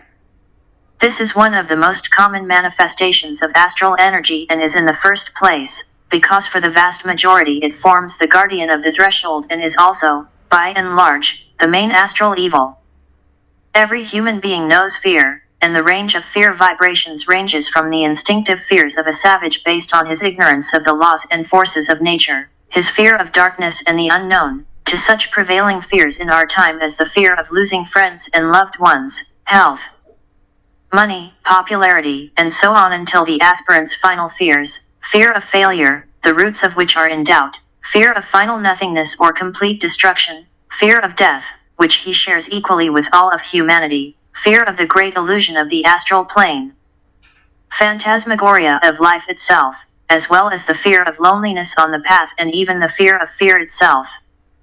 This list could be extended much further, but it is sufficient to indicate the widespread prevalence of fears of various types. They define most situations and poison many happy moments. They reduce man to a timid, intimidated atom of feeling life, terrified by the immensity of the problems of existence, conscious of his own inadequacy to cope with situations, and unable to leave fears and doubts behind and inherit freedom and life. Sometimes fear depresses him so much that he is afraid even of his own reason. This picture cannot be described in two black colors, since fear is the dominant astral energy at the present time and receptive humanity lends itself too easily to it. 298. What are the underlying causes of fear, you ask? To this question, even if you go back far enough back in the esoteric history of the solar system, there is no intelligible answer. Only an advanced initiate can understand these reasons. The roots of fear are at the root of matter itself. Fear is primarily a product or consequence of the mind principle, the result of mental activity. The fact that birds and animals are susceptible to fear gives the whole subject a broader basis than if it were simply a human handicap and the result of the functioning of the human mind. It is not that man has an analyzing mind. If he used his reason correctly, he could root out fear. The origins of fear are in what is called cosmic evil. It is a loud-sounding, but not very informative phrase. Its origins are in matter itself and in the interaction of pairs of opposites, soul and matter. The sensitive souls of animals and humans subconsciously sense factors such as 299. The grandeur and, therefore, the tangible pressure of the whole. The pressure of all other lives and existences. The operation of the inexorable law. A feeling of being imprisoned, limited, and the resulting insufficiency. These factors, arising from the very process of manifestation and increasing in their strength over the centuries, are the causes of all today's fears and horrors, primarily purely psychological, and not just instinctive fears of the animal. A deeper concretization of this subject will not help. What good would it be if I tell you that fear is a quality of evil, or matter, that fundamentally colors, or characterizes, the astral or sentient body of our planetary logos? What will you gain from the fact that I outline before you the problem of that great life in which we live and move and exist, while at on its own cosmic plane, seeks liberation, and faces its own specific tests and trials. How to find adequate words to reflect the cosmic struggle between lives so impersonal and exalted in his consciousness that to use the words her in relation to them, she, or tests are just ridiculous, and these words do not reflect any aspect of truth or reality at all. The comprehension of cosmic evil, cosmic advancement, or cosmic problems may well be postponed until that distant time when aspirants will accept the third initiation, eradicate any sense of separateness and, having identified with the aspect of life, and not with the formal side, will be able to some extent to enter the state consciousness of our planetary logos, to feel his destiny and for a moment to see the miracle of completeness. Therefore, let us limit our attention to a person, and more specifically, to an average person, and trace where the waves of fear emanate, constantly knocking him down. 300. 1. The fear of death is based on a. Horror of the final processes of separation at the moment of death itself. b. Horror before the unknown and indefinable. c. Doubts about their immortality. d. Grief at the abandonment of loved ones or because of the fact that you are being left. e. Ancient, deeply hidden in the minds of reactions to past violent deaths. f. Clinging to the life of the form as a result of identification in consciousness primarily with it. g. The old erroneous teaching about heaven and hell, making an equally repulsive impression on some types of people. I talk about death as one who knows what it is, both from the experience of the external world and from the inner manifestation of life. There is no death. And there is, as you know, an entry into a fuller life. There is freedom from the limitations of the carnal vehicle. There is no intimidating process of disconnection, except in cases of violent and sudden death, and the only truly unpleasant moments are the instant and overwhelming sense of impending danger and death, and something extremely reminiscent of an electric shock. And nothing more. For undeveloped people, death is literally sleep and forgetfulness, because the mind is not sufficiently awakened to react, and the storehouse of memory is still practically empty. For the average good, respectable citizen, death is a continuation of the life process in his mind and the further development of vital interests and tendencies. His consciousness and sense of awareness are invariably the same. He doesn't feel much of a difference, and because he is well cared for, he is often unaware that he has gone through a death experience. Wicked and heartlessly selfish people, criminals, and those few who live exclusively for material wealth, develop a state that we call tied to the earth. The earth connections they forged and the earthly orientation of all their desires force them to stay close to earth. And they remain wedged into earthly environment. They desperately, at any cost, try to renew contact with her and penetrate her again. In a few cases, great personal love for the abandoned, or failure to fulfill a perceived urgent duty, keeps kind, wonderful people in a somewhat similar state. For the aspirant, death is an immediate entry into the sphere of service and expression, to which he is already accustomed and which he immediately recognizes, since it is not new to him.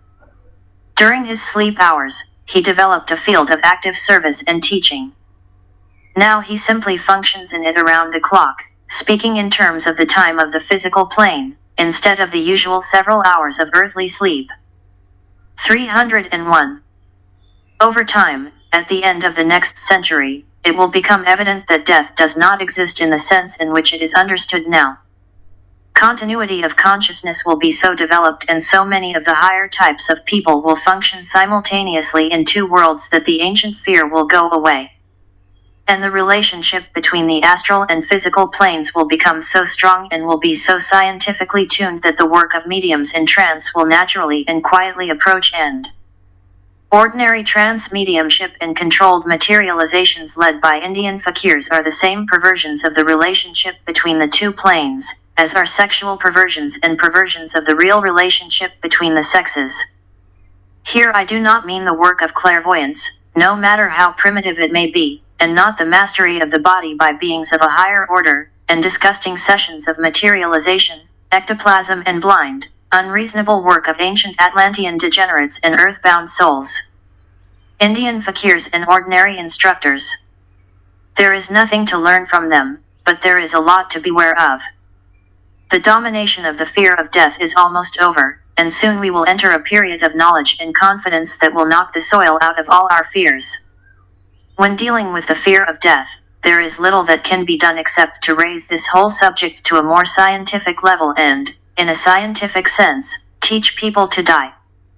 There is a technique of dying, just as there is a technique, or rules, of life, but this technique is lost in the West and almost lost, with the exception of a few centers of knowers, in the East.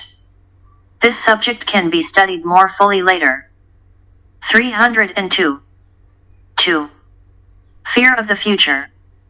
This fear will still show an increasing tendency and cause a lot of suffering in the world before it disappears.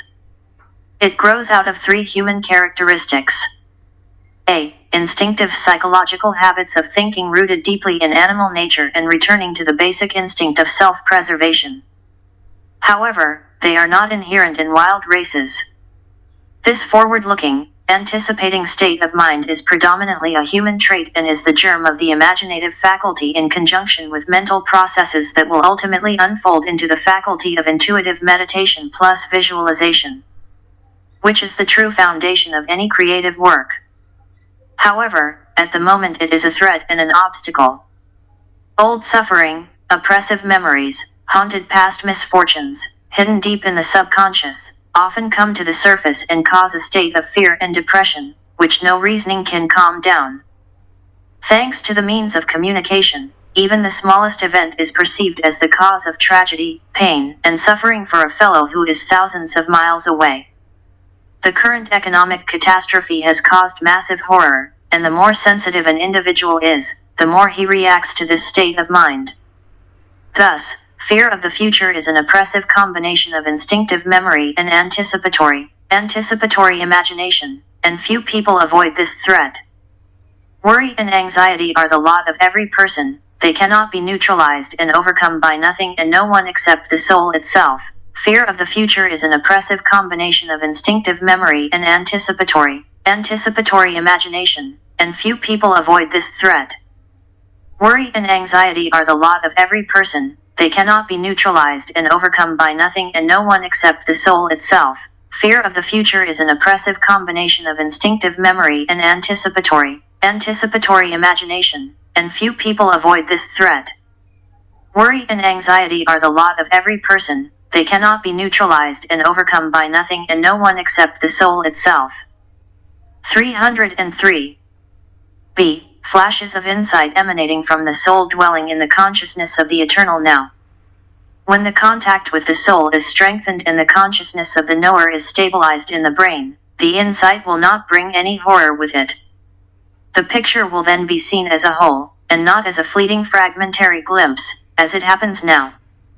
So the remedy for fear is again the same, the establishment of such a close connection between the soul and the brain through a trained and controlled mind that cause and effect will be seen as one, and the right steps can be taken for an error-free, maximally useful mastery of the situation. Insight rarely takes the form of a happy prophecy, and the reason for this is not hard to find. The race is now at the point where the prodigal son realizes the meaninglessness and futility of earthly life. He is prepared to ponder the Buddha's message comprehensively. He is ready because for centuries he has been plagued by war and hunger, desire, and economic strife. The prospect that opens up to him seems a hopeless, repulsive, and catastrophic disaster.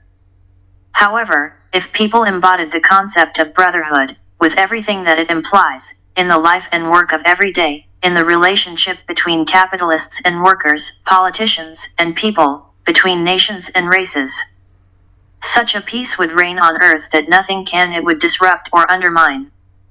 Such a simple rule, but how difficult it is for the majority to digest. However, if people embodied the concept of brotherhood, with everything that it implies, in the life and work of every day, in the relationship between capitalists and workers, politicians and people, between nations and races, such a peace would reign on earth that nothing it would disrupt or undermine. Such a simple rule, but how difficult it is for the majority to digest. However, if people embodied the concept of brotherhood, with everything that it implies, in the life and work of every day, in the relationship between capitalists and workers, politicians and people, between nations and races. Such a peace would reign on earth that nothing it would disrupt or undermine. Such a simple rule, but how difficult it is for the majority to digest. 304. C. A lot of other people's grief and fear can be perceived by an individual and at the same time have nothing to do with him. A person can tune into the fears of other people, while he himself literally has nothing to fear. He can become so identified with their premonitions of an impending catastrophe that he interprets them as his own upcoming experience.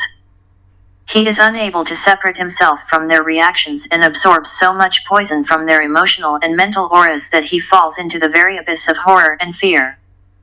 However, if he only realized this, the future does not conceal any catastrophes for him. He is simply deceived, but the same fear affects his astral body and solar plexus.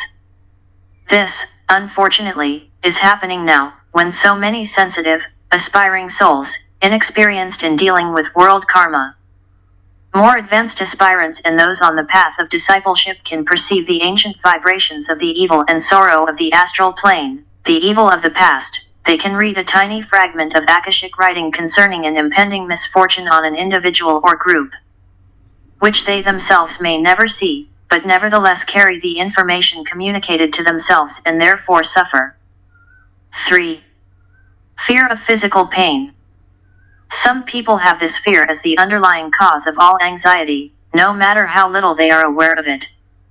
In fact, it is the result of 3 other types of fear: the overload experienced by the astral body, the tension caused by the work of the imagination, and the overstrain of the physical nervous system due to mental activity. The nervous system becomes oversensitive and capable of the most acute physical suffering. Diseases and ailments, which to an ordinary, more phlegmatic person seem to be of no vital importance, are aggravated to a state of real torment. This must be recognized by those caring for the sick. Measures should be taken to improve physical condition with the help of sedatives and pain relievers. 305.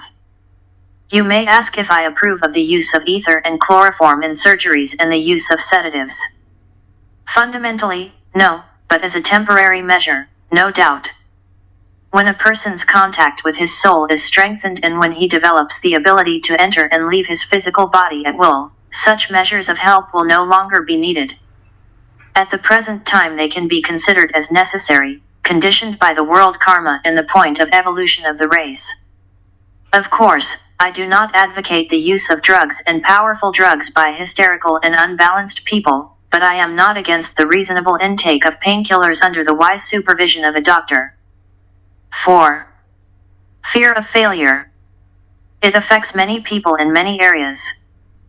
Fear that you will not be able to do good, the fear that we may not be worthy of the love and admiration of those we love, fear that others despise us or look down on us, the fear of missing an opportunity and not taking advantage of it are all aspects of the fear complex that affects the lives of many worthy people. It can be conditioned by an alien in spirit, incomprehensible environment, equipment that seems inappropriate for its task, and in many cases is rooted in the fact that a person is a student or a truly big soul, ready to follow the path of test. 306. The man felt the touch of the soul, he had a vision and saw an opportunity, he examines and evaluates his personality in terms of the work ahead and the qualities of the people with whom she brought him into contact.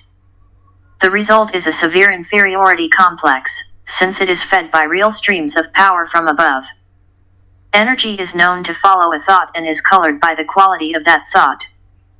The person critically, with disgust, views his personality, thereby nourishing exactly what he regrets, and, therefore, makes himself even more inappropriate for his task. This is a vicious circle of struggle, which must be overcome by full awareness of the truth contained in the words, as his thoughts are, so is he. If he focuses on the nature of the omniscient soul, he becomes like that soul. His thought is focused in the mind of the soul. This is a brief listing of the main fears oppressing humanity, which only opens this subject and gives rise to several practical recommendations. 2. Depression, or its polar opposite, is great fun. When we embark on the study of depression, we consider a phenomenon so common that few avoid its attacks. Depression is like miasms, like a thick fog that envelopes a person and does not allow him to see clearly, confidently go forward and cognize reality. She is part of the great astral illusion. If this is understood, it becomes obvious why it exists, since its cause is either astral or physical, and is determined either by the situation in the world, or by a personal situation. Therefore, it is necessary to study depression in individuals and analyze its causes. Depression can be caused by 1. World glamour. It plunges a separate unit, free from individual depression-causing states, into the abyss of world reaction. The world obsession with its vitality-depriving, depressive effect is rooted in various factors, which can only be briefly discussed. 307.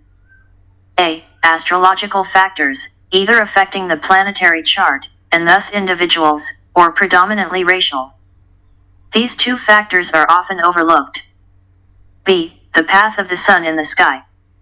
His path to the south is characterized by reduced vibrational activity, and aspirants should remember this in the fall and early winter. C. Phase, when used on most of the dark of the moon, that is, the period of decrease of the old and the beginning of the birth of the new moon. It is well known to influence meditative work.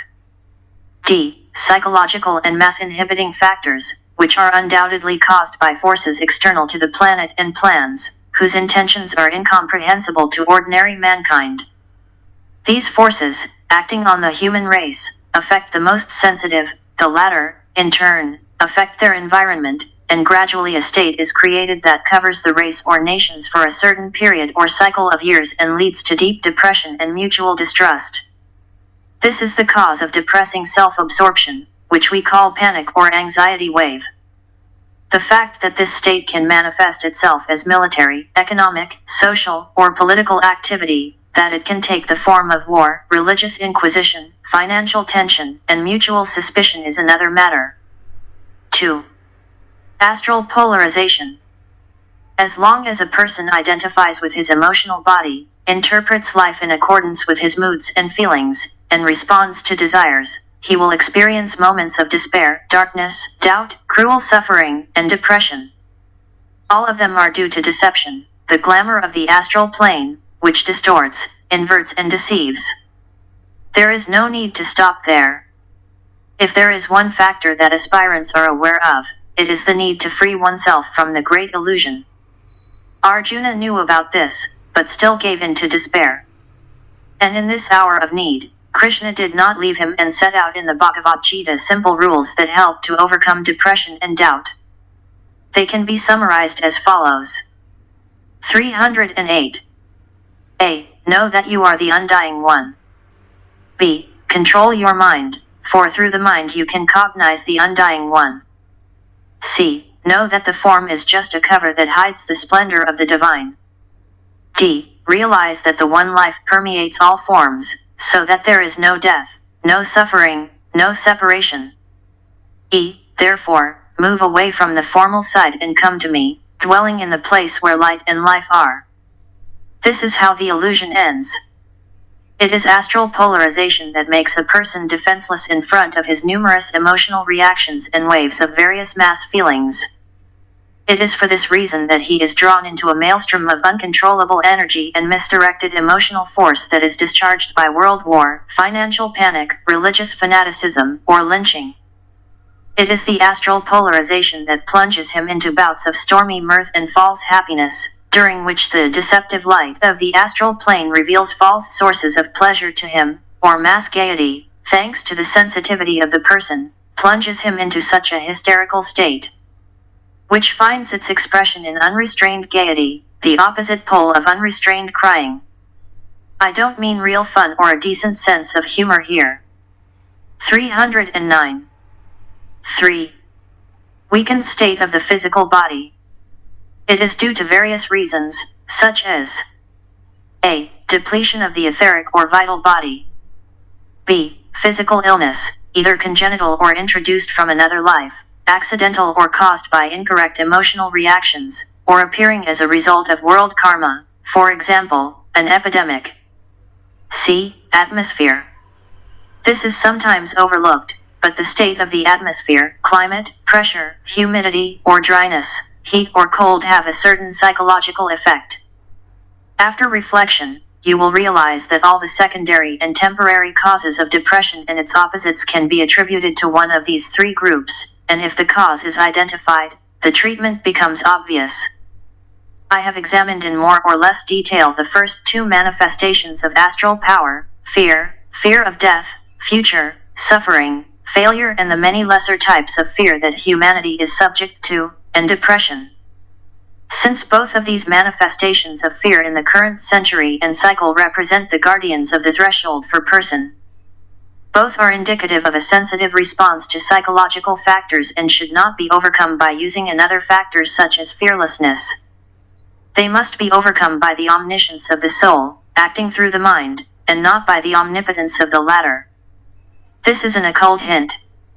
I will not analyze the other factors listed, such as the desire for happiness, the desire to satisfy animal needs, and the desire for liberation, since they do not represent for most of the same problem as the first two. All these manifestations and their causes could be described in detail. However, when fear and depression are overcome, the race will find its heritage of happiness, true satisfaction, which are just symbols of the above aspirations, and liberation. Let's tackle fundamental evils first. Once they are defeated, all that remains is the correct orientation and polarization in the soul. 310. Next, we will look at overcoming the wrong vibrations of the astral body and using the astral energy in the right direction. We have examined in detail the subject of the astral, or sensory body, as well as the various irregular manifestations with which it claims to be. Humanity vibrates mainly in one way or another of these ways, and the feeling body of the average human being is hardly ever free from any mood, fear, excitement. This caused such a condition that the solar plexus center developed abnormally. For the bulk of humanity, the sacred center and the solar plexus center govern life, and therefore the desire for material existence and sex life are so closely related to each other. The solar plexus in the animal is the brain. It governs all instinctive reactions, but it is not as closely associated with purely sexual expression as in the human being. When the brain becomes sensitive to the awakening mind and is not so completely absorbed by the mechanism for recording sensory impressions, we will have the orientation that will ultimately raise consciousness to centers above the diaphragm. The solar plexus will again return to its former function of being the directing agent of purely instinctive animal life. For an advanced student of the world, the solar plexus is basically an organ of psychic sensitivity, which will remain so until the higher psychic forces replace the lower ones and until a person begins to function as a soul. Then sensual life will sink below the threshold of consciousness. Above the diaphragm, the solar plexus will again return to its former function of being the directing agent of purely instinctive animal life. For an advanced student of the world, the solar plexus is basically an organ of psychic sensitivity, which will remain so until the higher psychic forces replace the lower ones and until a person begins to function as a soul. Then sensual life will sink below the threshold of consciousness. Above the diaphragm, the solar plexus will again return to its former function of being the directing agent of purely instinctive animal life. For an advanced student of the world, the solar plexus is basically an organ of psychic sensitivity, which will remain so until the higher psychic forces replace the lower ones and until a person begins to function as a soul. Then sensual life will sink below the threshold of consciousness. Correct use of energy. When considering ways to overcome incorrect vibrations and the correct direction of astral energy, it is useful to briefly list the main energies that affect the human body and circulate through the human sensory body. 1. Energies passing in all directions through the sensory body of the planet itself. It is, in other words, the astral body of the spirit of the earth, planetary essence. This essence is not a planetary logos, but a being of immense power located on the involutionary arc and having the same relation to the planetary logos as the astral elemental has to a human being. The facts about this life are given in the Treatise on Cosmic Fire. His life is the aggregate of a huge number of lives and those lunar pitris, or lesser builders, who make up the feeling life of the personal aspect of the planetary logos, a powerful force with which one can do both good and evil in the sense in which we use the word evil. Evil, in fact, does not exist, as well as good, in the sense of their existence as a pair of opposites. Only in time and space are there different states of consciousness that cause different external manifestations. The energy of this involutional life exerts a powerful effect on that tiny involutional life that forms our astral elemental. What prevents a complete sensory identification with this greater life is the individuality of the person and the power of his rapidly coordinating personality. Man is an individual.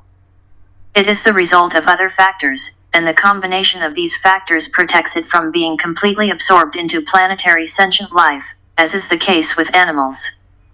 At the time of death, the astral body of a person disintegrates, and its particles again form the constituent parts of a large whole. 312. 2. Certain astral energies emanating from certain planetary forms, which do not yet exist in the form of physical planets and not in the etheric sphere, but are included in the ring, do not cross our solar system. They, in a planetary sense, represent two groups of lives. First, those astral shells of decaying planets that the initiate sees they still revolve around our sun, but, nevertheless, they are rapidly disappearing. Our moon will join them after the complete disintegration of its outer form takes place. Secondly, the astral forms of those lesser solar lives located on the evolutionary arc, which are slowly taking shape, but have not yet acquired an etheric body and will never acquire a physical body in the present world period. These two groups represent the planetary correspondence to incarnating people and those in the immediate vicinity of our Earth. There are two such astral forms that quickly decompose, so to speak, but still have an extremely powerful influence. Because of their close connection with the Earth, they cause two kinds of desire, or astral tendency, among people. One largely causes the instinctive tendency towards cruelty that can be observed in children and certain types of people, while the other influences the sex life and gives rise to those tendencies towards perversion that lead to great difficulties today. Their dying astral emanations strongly feed sadistic tendencies and sexual perversions. In ancient times, they were even more powerful, being closer to the earth than they are now, hence the ritual cruelties and disgusting perversions, for example, of Sodom and Gomorrah. Their power quickly tends to decline, but it must be remembered that they would not have any influence at all, if humanity itself did not have certain instincts that can be influenced by these energies. It should also be remembered that in Lemurian times their influence was constructive. Since in those days the lesson of sex and the registration of pain with the mind were included in the plans of those who guided the animal man and tried to bring him into human consciousness, not into the consciousness of the soul and not even into self-consciousness. In those very distant times. 313. Near our earth, on the way to a new incarnation, there is one great life, which is now taking on an ethereal form. This life, being on the evolutionary arc and having nothing to do with the life of the disintegrating shell, really precedes the coming of the new age. Its influence is twofold. Thanks to the emanations of the astral body of this great life, work is being carried out to destroy the dividing wall of individualism, which manifests itself in a person in the form of egoism, and in nations, as nationalism. Thanks to its rapidly integrating etheric body, this life brings the etheric body of our planet into a state of heightened vibration. In the Treatise on Cosmic Fire speaks of an avatar from Sirius who will come to have a certain impact on our planet. This life is not this avatar, but something like a forerunner, like St. John the Baptist, who baptizes with water, astral emanations, and the Holy Spirit. More information about this cannot yet be given, but a mention was necessary, since one must take into account the energies emanating from both factors. 3. Astral energies emanating from the new sign of the zodiac, into which we are now entering, the sign of Aquarius. This sign, the sign of a water bearer, is a living emotional sign. He, with his mighty power, will contribute to the connection of the astral bodies of people with a new connection, a connection that will lead to a brotherhood of humanity, which will become alien to racial and national differences, and people's life will come to synthesis and unity. He will cause such a powerful surge of unifying life, which cannot yet be foreseen, but which, in 1,000 years, will fuse all of humanity into a perfect brotherhood. Its emotional influence will be expressed in the purification of the astral bodies of people, so that the material world will lose its such strong attractiveness, although in the later stages this can lead to an overdevelopment of sensitivity, as now happens with materiality. The last stages of any sign are characterized by the overdevelopment of the trait on which it has the most powerful effect. Currently, this sign has a constructive effect on the pioneers of the race and a destructive one on the bulk of humanity. You can look for facts about the coming age of Aquarius in the current literature on this topic, but it makes no sense for me to go into details. 314. 4.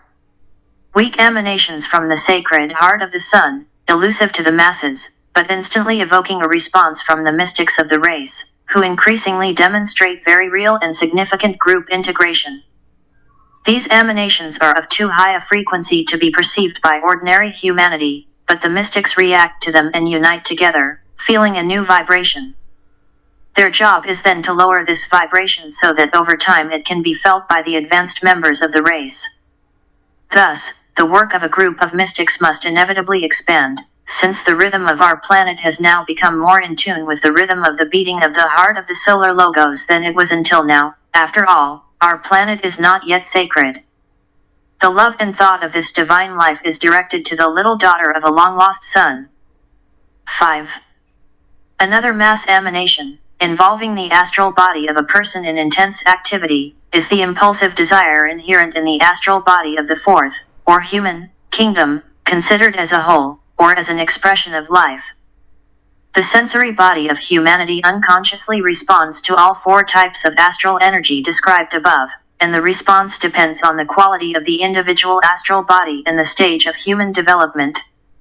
It is in this fact that the roots of mass psychology and the principle of the crowd lie.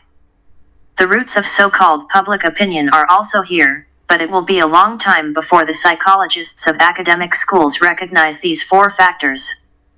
It is with this type of feeling response that leaders try to work, shaping people's thoughts in such a way as to arouse this or that desire. They work with this type of sentient matter without having the slightest understanding of what is going on, completely unaware of the factors they are dealing with. They work magnetically if they are on the second ray, and instill fear through destruction if they are on the first. If they are on the third ray, they are using the law of expediency. Thus, they all work with the astral bodies of people, and their success depends mainly on their own type of astral body, on its ability to attract others, sufficiently developed to adequately respond and then promote useful work. Therefore, a person from the street is a victim of the astral power of those who carry him away either in the name of their own goals, or for the good of his soul, since this power manifests itself in both directions. Not having the slightest understanding of what is happening, completely not understanding the factors with which they are dealing, they work magnetically if they are on the second ray, and instill fear through destruction if they are on the first. If they are on the third ray, they are using the law of expediency. Thus, they all work with the astral bodies of people, and their success depends mainly on their own type of astral body, on its ability to attract others, sufficiently developed to adequately respond and then promote useful work. Therefore, a person from the street is a victim of the astral power of those who carry him away either in the name of their own goals, or for the good of his soul, since this power manifests itself in both directions. Not having the slightest understanding of what is happening, completely not understanding the factors with which they are dealing, they work magnetically if they are on the second ray, and instill fear through destruction if they are on the first. If they are on the third ray, they are using the law of expediency. Thus, they all work with the astral bodies of people, and their success depends mainly on their own type of astral body, on its ability to attract others, sufficiently developed to adequately respond and then promote useful work. Therefore, a person from the street is a victim of the astral power of those who carry him away either in the name of their own goals, or for the good of his soul, since this power manifests itself in both directions. Completely not understanding the factors with which they are dealing, they work magnetically if they are on the second ray, and instill fear through destruction if they are on the first. If they are on the third ray, they are using the law of expediency. Thus, they all work with the astral bodies of people, and their success depends mainly on their own type of astral body, on its ability to attract others, sufficiently developed to adequately respond and then promote useful work. Therefore, a person from the street is a victim of the astral power of those who carry him away either in the name of their own goals, or for the good of his soul, since this power manifests itself in both directions. Completely not understanding the factors with which they are dealing, they work magnetically if they are on the second ray, and instill fear through destruction if they are on the first. If they are on the third ray, they are using the law of expediency. Thus, they all work with the astral bodies of people, and their success depends mainly on their own type of astral body, on its ability to attract others, sufficiently developed to adequately respond and then promote useful work. Therefore, a person from the street is a victim of the astral power of those who carry him away either in the name of their own goals, or for the good of his soul, since this power manifests itself in both directions. If they are on the first. If they are on the third ray, they are using the law of expediency. Thus, they all work with the astral bodies of people, and their success depends mainly on their own type of astral body, on its ability to attract others, sufficiently developed to adequately respond and then promote useful work. Therefore, a person from the street is a victim of the astral power of those who carry him away either in the name of their own goals, or for the good of his soul, since this power manifests itself in both directions. If they are on the first. If they are on the third ray, they are using the law of expediency. Thus, they all work with the astral bodies of people, and their success depends mainly on their own type of astral body, on its ability to attract others, sufficiently developed to adequately respond and then promote useful work. Therefore, a person from the street is a victim of the astral power of those who carry him away either in the name of their own goals, or for the good of his soul, since this power manifests itself in both directions. To respond appropriately and then promote useful work. Therefore, a person from the street is a victim of the astral power of those who carry him away either in the name of their own goals, or for the good of his soul, since this power manifests itself in both directions. To respond appropriately and then promote useful work. Therefore, a person from the street is a victim of the astral power of those who carry him away either in the name of their own goals, or for the good of his soul, since this power manifests itself in both directions. 315. 6.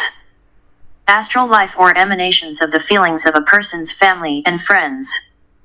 They affect him much more than he suggests, or he can influence them, depending on who is positive and who is negative.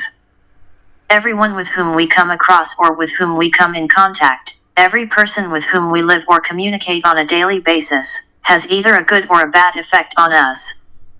It either excites our emotional nature in a good, high sense, and so promotes the work of reorientation, or reduces its level, so that progress is held back, and we slide down to materiality. We know all this very well, and there is no need for me to dwell on this topic. 316. 7. Emotional, astral, feeling, equipment with which a person enters into life, which he uses and which he builds during life.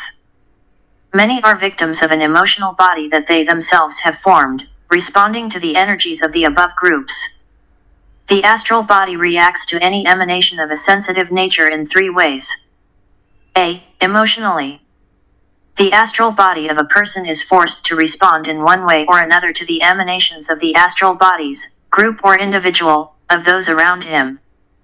This phrase requires careful thought. B. Responsive.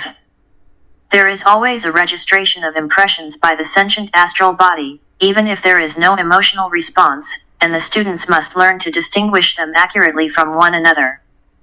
Sometimes, when an emotional response in the conventional sense is absent, nevertheless, an initial cause is recorded that tried to influence the emotional body. C. Simply by registering. Registration or refusal to register, or respond to the impact, on the emotional impression. It can be both good and bad. In all three cases, one or another of the pairs of opposites is chosen, and the choice depends on the quality of the astral mechanism of the person. The fourth method involves complete detachment from the emotional body, the ability to isolate itself from any sensory impression at will, in order to serve with greater efficiency and to love more intelligently, with betterment understanding. Remember that ultimately love and emotion are not the same thing. Now a practical question arises: how can the wrong vibration be overcome? 317. First, it is necessary to understand what an incorrect vibration is and be able to register the reaction. Vibration, impulse, emotion, desire arise in the lower aspect of form. They are different from the emanation from the soul. It is necessary to distinguish between these two influences on the sensing body. One should ask oneself, is this reaction a response to the life of the individual or a response to the consciousness of the soul? Does this impulse, which is trying to activate my sentient body, emanate from the divine life within me or from any manifestation of the form aspect? Is it pulling my astral body into activity that will harm or help those associated with me? Are they being challenged or supported? A comprehensive study of their emotional reactions leads to the consideration of that basic characteristic that cannot be overestimated in view of the current world situation.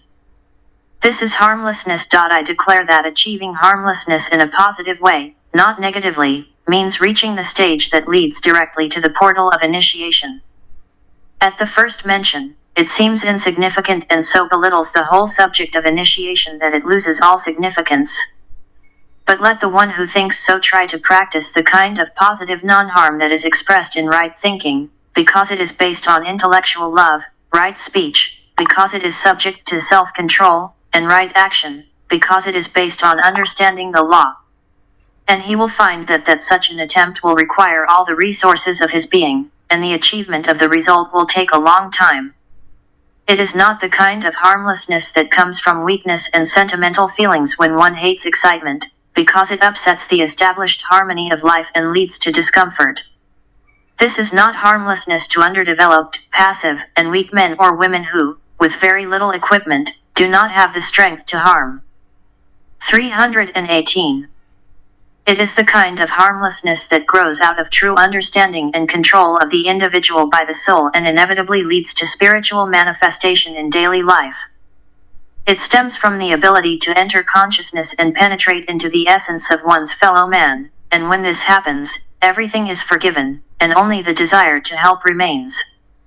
One cannot completely protect oneself from responding to the wrong vibration by such methods as building a protective shell or isolating by the power of mantrams and visualization. Both methods are temporary measures by which those who have yet to learn a thing or two try to protect themselves. Building a protective shell, as you know, leads to isolation and, in the end, causes the need to get rid of the habit of building shells, as well as the need to break and destroy already built shells, which is easier to do than to overcome the habit itself. The construction process takes place automatically until, finally, the aspirant places so many fences around him that neither he himself can get out of them, nor it becomes impossible to establish any contacts with him. Insulation process, which is a more advanced practice and requires more magical knowledge, is the emission of certain energies of the vital body in a specific direction in order to keep other energies at a distance through a so-called impulse. As a result of the impulse directed at the incoming energies, they are turned and sent in the other direction. However, these energies must go somewhere, and if they harm another person, wouldn't the one who turned them in this direction, wanting to protect himself, be responsible for this? They are turned and sent in the other direction. However, these energies must go somewhere, and if they harm another person, wouldn't the one who turned them in this direction, wanting to protect himself, be responsible for this? They are turned and sent in the other direction. However, these energies must go somewhere, and if they harm another person, wouldn't the one who turned them in this direction, wanting to protect himself, be responsible for this? Cultivating harmlessness is the best and easiest way of working for the aspirant. Then there is nothing hostile in him in relation to any life in any form, which means that he attracts to himself only that which is beneficial. He uses the beneficial forces attracted in this way to help other beings. This should be the first step, and the discipline that is implied, tirelessly keeping track of all activity on all three planes of human evolution, as well as all reactions, subordinates the emotional body to the dominion of the enlightened mind. They also contribute to the understanding of their fellows. 319. Secondly, there is a subsequent stage in which the student is trained to absorb and transmute abnormal vibrations and destructive energies. He does not create any shells or barriers in front of him. He does not separate himself or isolate himself from his brothers. Through harmlessness, he learned to neutralize any evil emanations. Now he is acting positively and in a new capacity.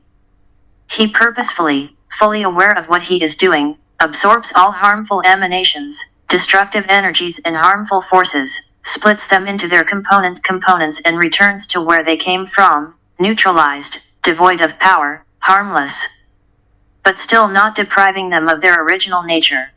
You will say that it is difficult to understand, that it does not convey much to the average aspirant. This is always the path of esoteric study, but those who know will understand. There is an even more advanced method used by the initiates. Thanks to the knowledge of the law and certain words of power, the initiate can command the energies to unfold and return to their original center. However, we have nothing to do with this method. It is still necessary to practice harmlessness and carefully monitor its application in daily life. The methodology for the correct direction of astral energy can be summed up in 3 rules taken from the ancient Book of Rules, which were given to the cellist at the stage of acceptance. All true esoteric schools begin by taking control of the astral body, and the Kila had to memorize and practice these 3 rules after making real progress in harmlessness. 320. Rule I of. Enter your brother's heart and behold his sorrow. Then speak. And let the words spoken convey to him the mighty strength that he needs to break his chains. But don't break them yourself. Your job is to speak with understanding. The resulting strength will help him in his work. Regulation 2. Enter your brother's mind and read his thoughts, but only if your thoughts are pure. Then think. And let the thoughts you created enter your brother's mind and connect with his thoughts. Keep yourself aloof, for no one has the right to influence the mind of his brother. The only right he has will induce him to say, he loves. He is near. He knows.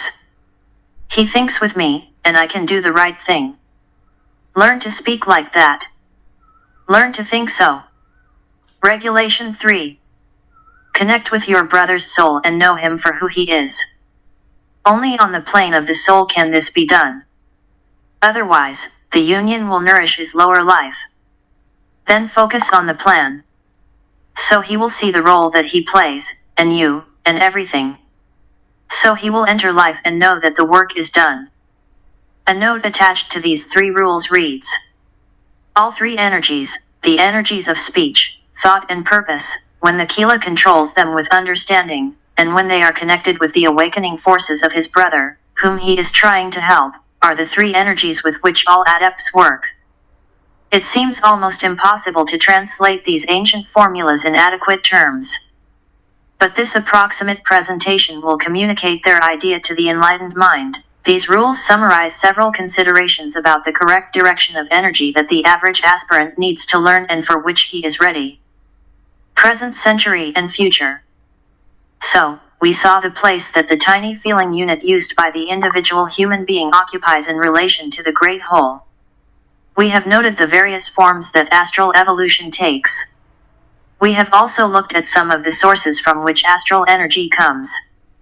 We found that each of us is immersed in a sea of feeling forces that affect us, because, according to the law, we have appropriated for our own use a part of that universal energy through which we are connected with the whole.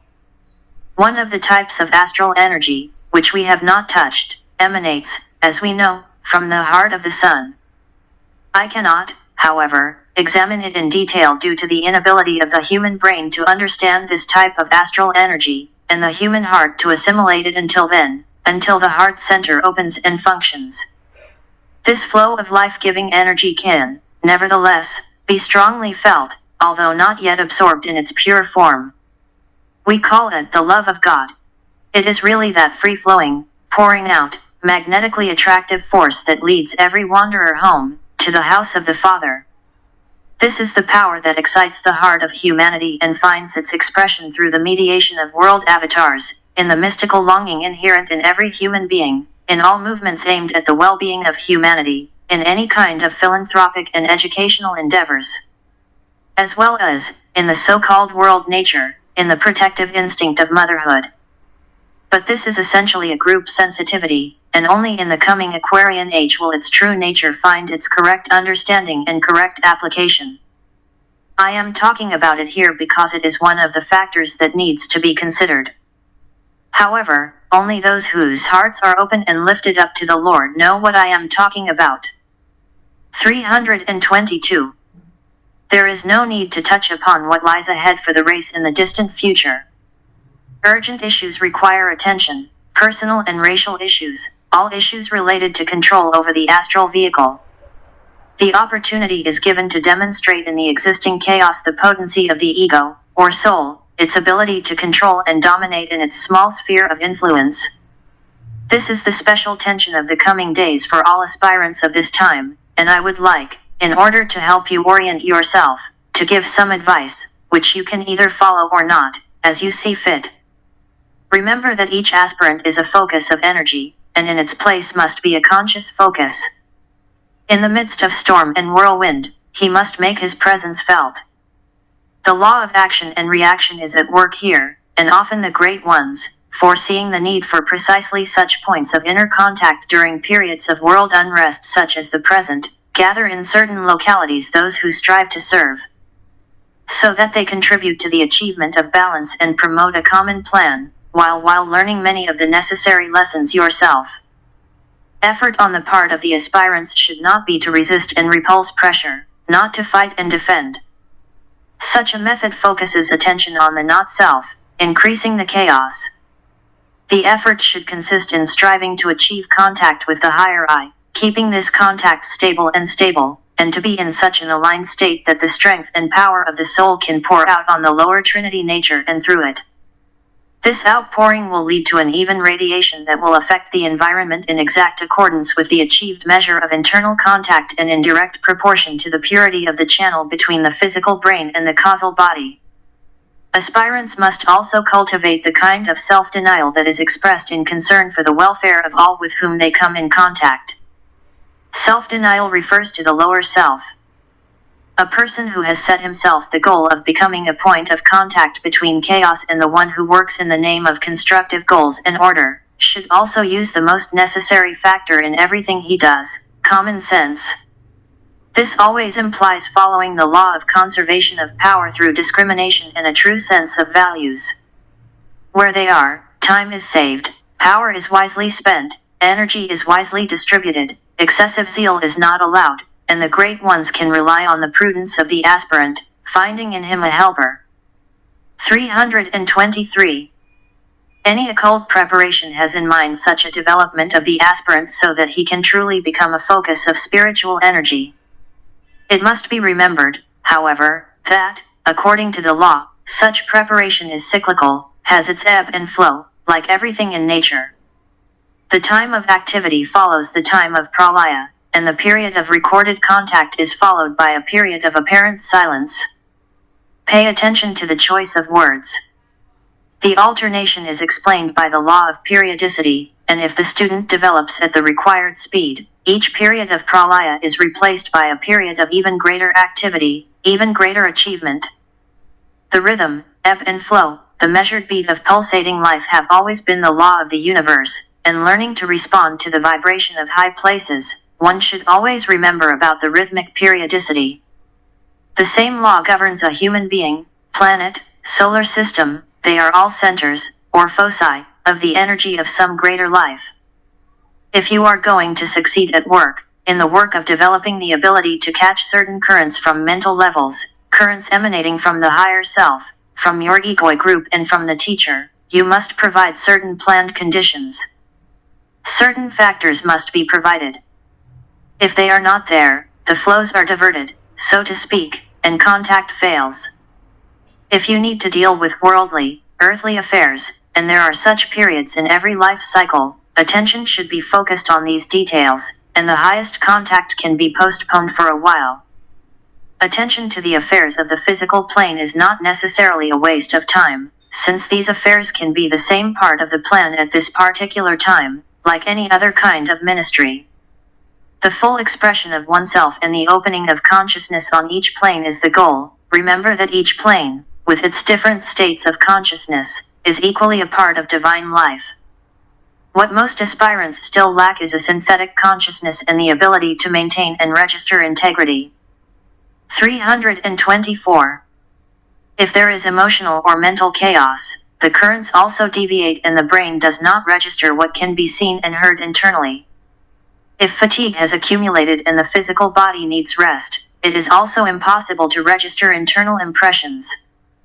It is the centers of the etheric vehicle that are revitalized and activated upon reaching contact and transferring energy. Therefore, if the vitality is lowered and the pranic fluids are not assimilated, the degree of vibrational contact is reduced and the center fails to register the vibration and respond. When the stimulation again becomes sufficient and all the conditions for achieving the necessary calmness are met, the currents can again be perceived, a response appears, and a new cycle of receptivity ensues. I go into explanations because I foresee many questions and am interested in how so that this process becomes clear to you. It is imperative that everyone who works has a clear understanding of this work and is fully aware of every step taken in the directions that so strongly affect their ability to serve. 325. As for the problems that are occupying the attention of all of you living in this time of world unrest and change, I want to encourage you. While the situation may seem thunderous to you and the horizon darkened by an impending storm, remember that if the excitement and change is universal, as it is now, and the whole world is involved, then the end is near. In nature, a strong thunderstorm, electrical discharges help to purify the atmosphere and accelerate the onset of sunshine and more favorable living conditions. We survived the electrical discharges of the World War, and we also experienced a period of gradual dispersal of clouds with the rumble of thunder and sudden, harsh gusts of wind and rain, killing hope in those who yearn for sunshine.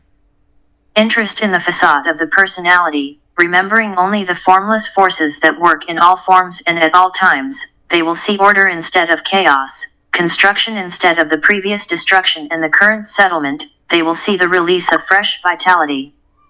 Hitherto trapped in human erected crystallized shells. So, unswervingly hold on to the inner vision and have that long suffering that helps you to endure in a smaller cycle, if you hold tightly to the key to the larger cycle. It will be helpful if we briefly discuss some of the main lines of thought that have emerged in the present, which are the product of the past and the hope of the future. Human thinking has always been religious. There has never been such a period when there was no religion or thoughts of a person about God, about the infinite or about life, which caused everything to be. Even the most ignorant savages recognized the existence of a certain power and tried to express their attitude towards this power in terms of fear, sacrifice or propitiation. Starting with the worship of nature, fetishism, and primitive idolatry of primitive man, humanity has built a structure of truth, which, although still imperfect and inadequate, is already laying the foundation for the future temple of truth, in which the light of the Lord will be seen and which will prove to be a worthy expression of reality. 326. Out of the darkness of time great religions have arisen. Although these religions are different in their theologies and forms of worship, although with obvious differences in organization and ceremony, although they differ in the methods of applying the truth, they are united by three basic aspects. Teaching about the nature of God and man. Symbolism. Some fundamental doctrines. When people recognize this and learn to single out that inner essential structure of truth, which is the same for all countries and all races, then a world religion, the one church, and that common, although not uniform, attitude towards God will arise, which will demonstrate the truth of the words of St. Paul, one Lord, one faith, one baptism, one God, and Father of all, who is above all, and through all, and in all of us. Theologies will dissolve in the knowledge of God, doctrines and dogmas will cease to be considered obligatory. Since faith will be based on past experience and authority will give way to one's own assessment of reality. The power of the church over the group will be supplanted by the power of the awakened soul in the person, an era of miracles and debate about how and why, followed by skepticism and agnosticism. Understanding of the laws of nature will replace controlling the superhuman realm and the supernatural stage of the evolutionary process. Man enters into his divine inheritance and learns that he is the son of the Father with all divine qualities, powers, and abilities, since all of them are his divine gift. What do we have so far?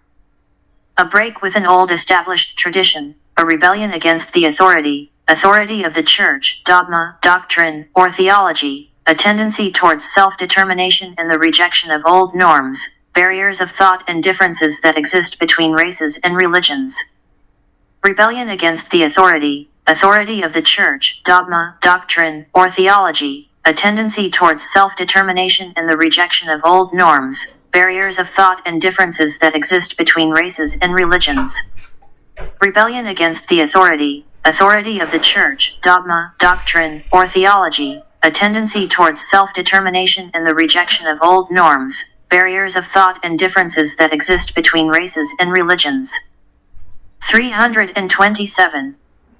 Thus, we pass through an intermediate stage of chaos and doubt, rebellion, and the resulting apparent licentiousness. Scientific methods such as research and analysis, comparison, and deduction are applied to religious beliefs. The history of religions, the foundations of doctrines, the origin of ideas and the development of the idea of God are subject to research and study. This leads to numerous discussions, to the rejection of the old established ideas about God, soul, man, and his fate.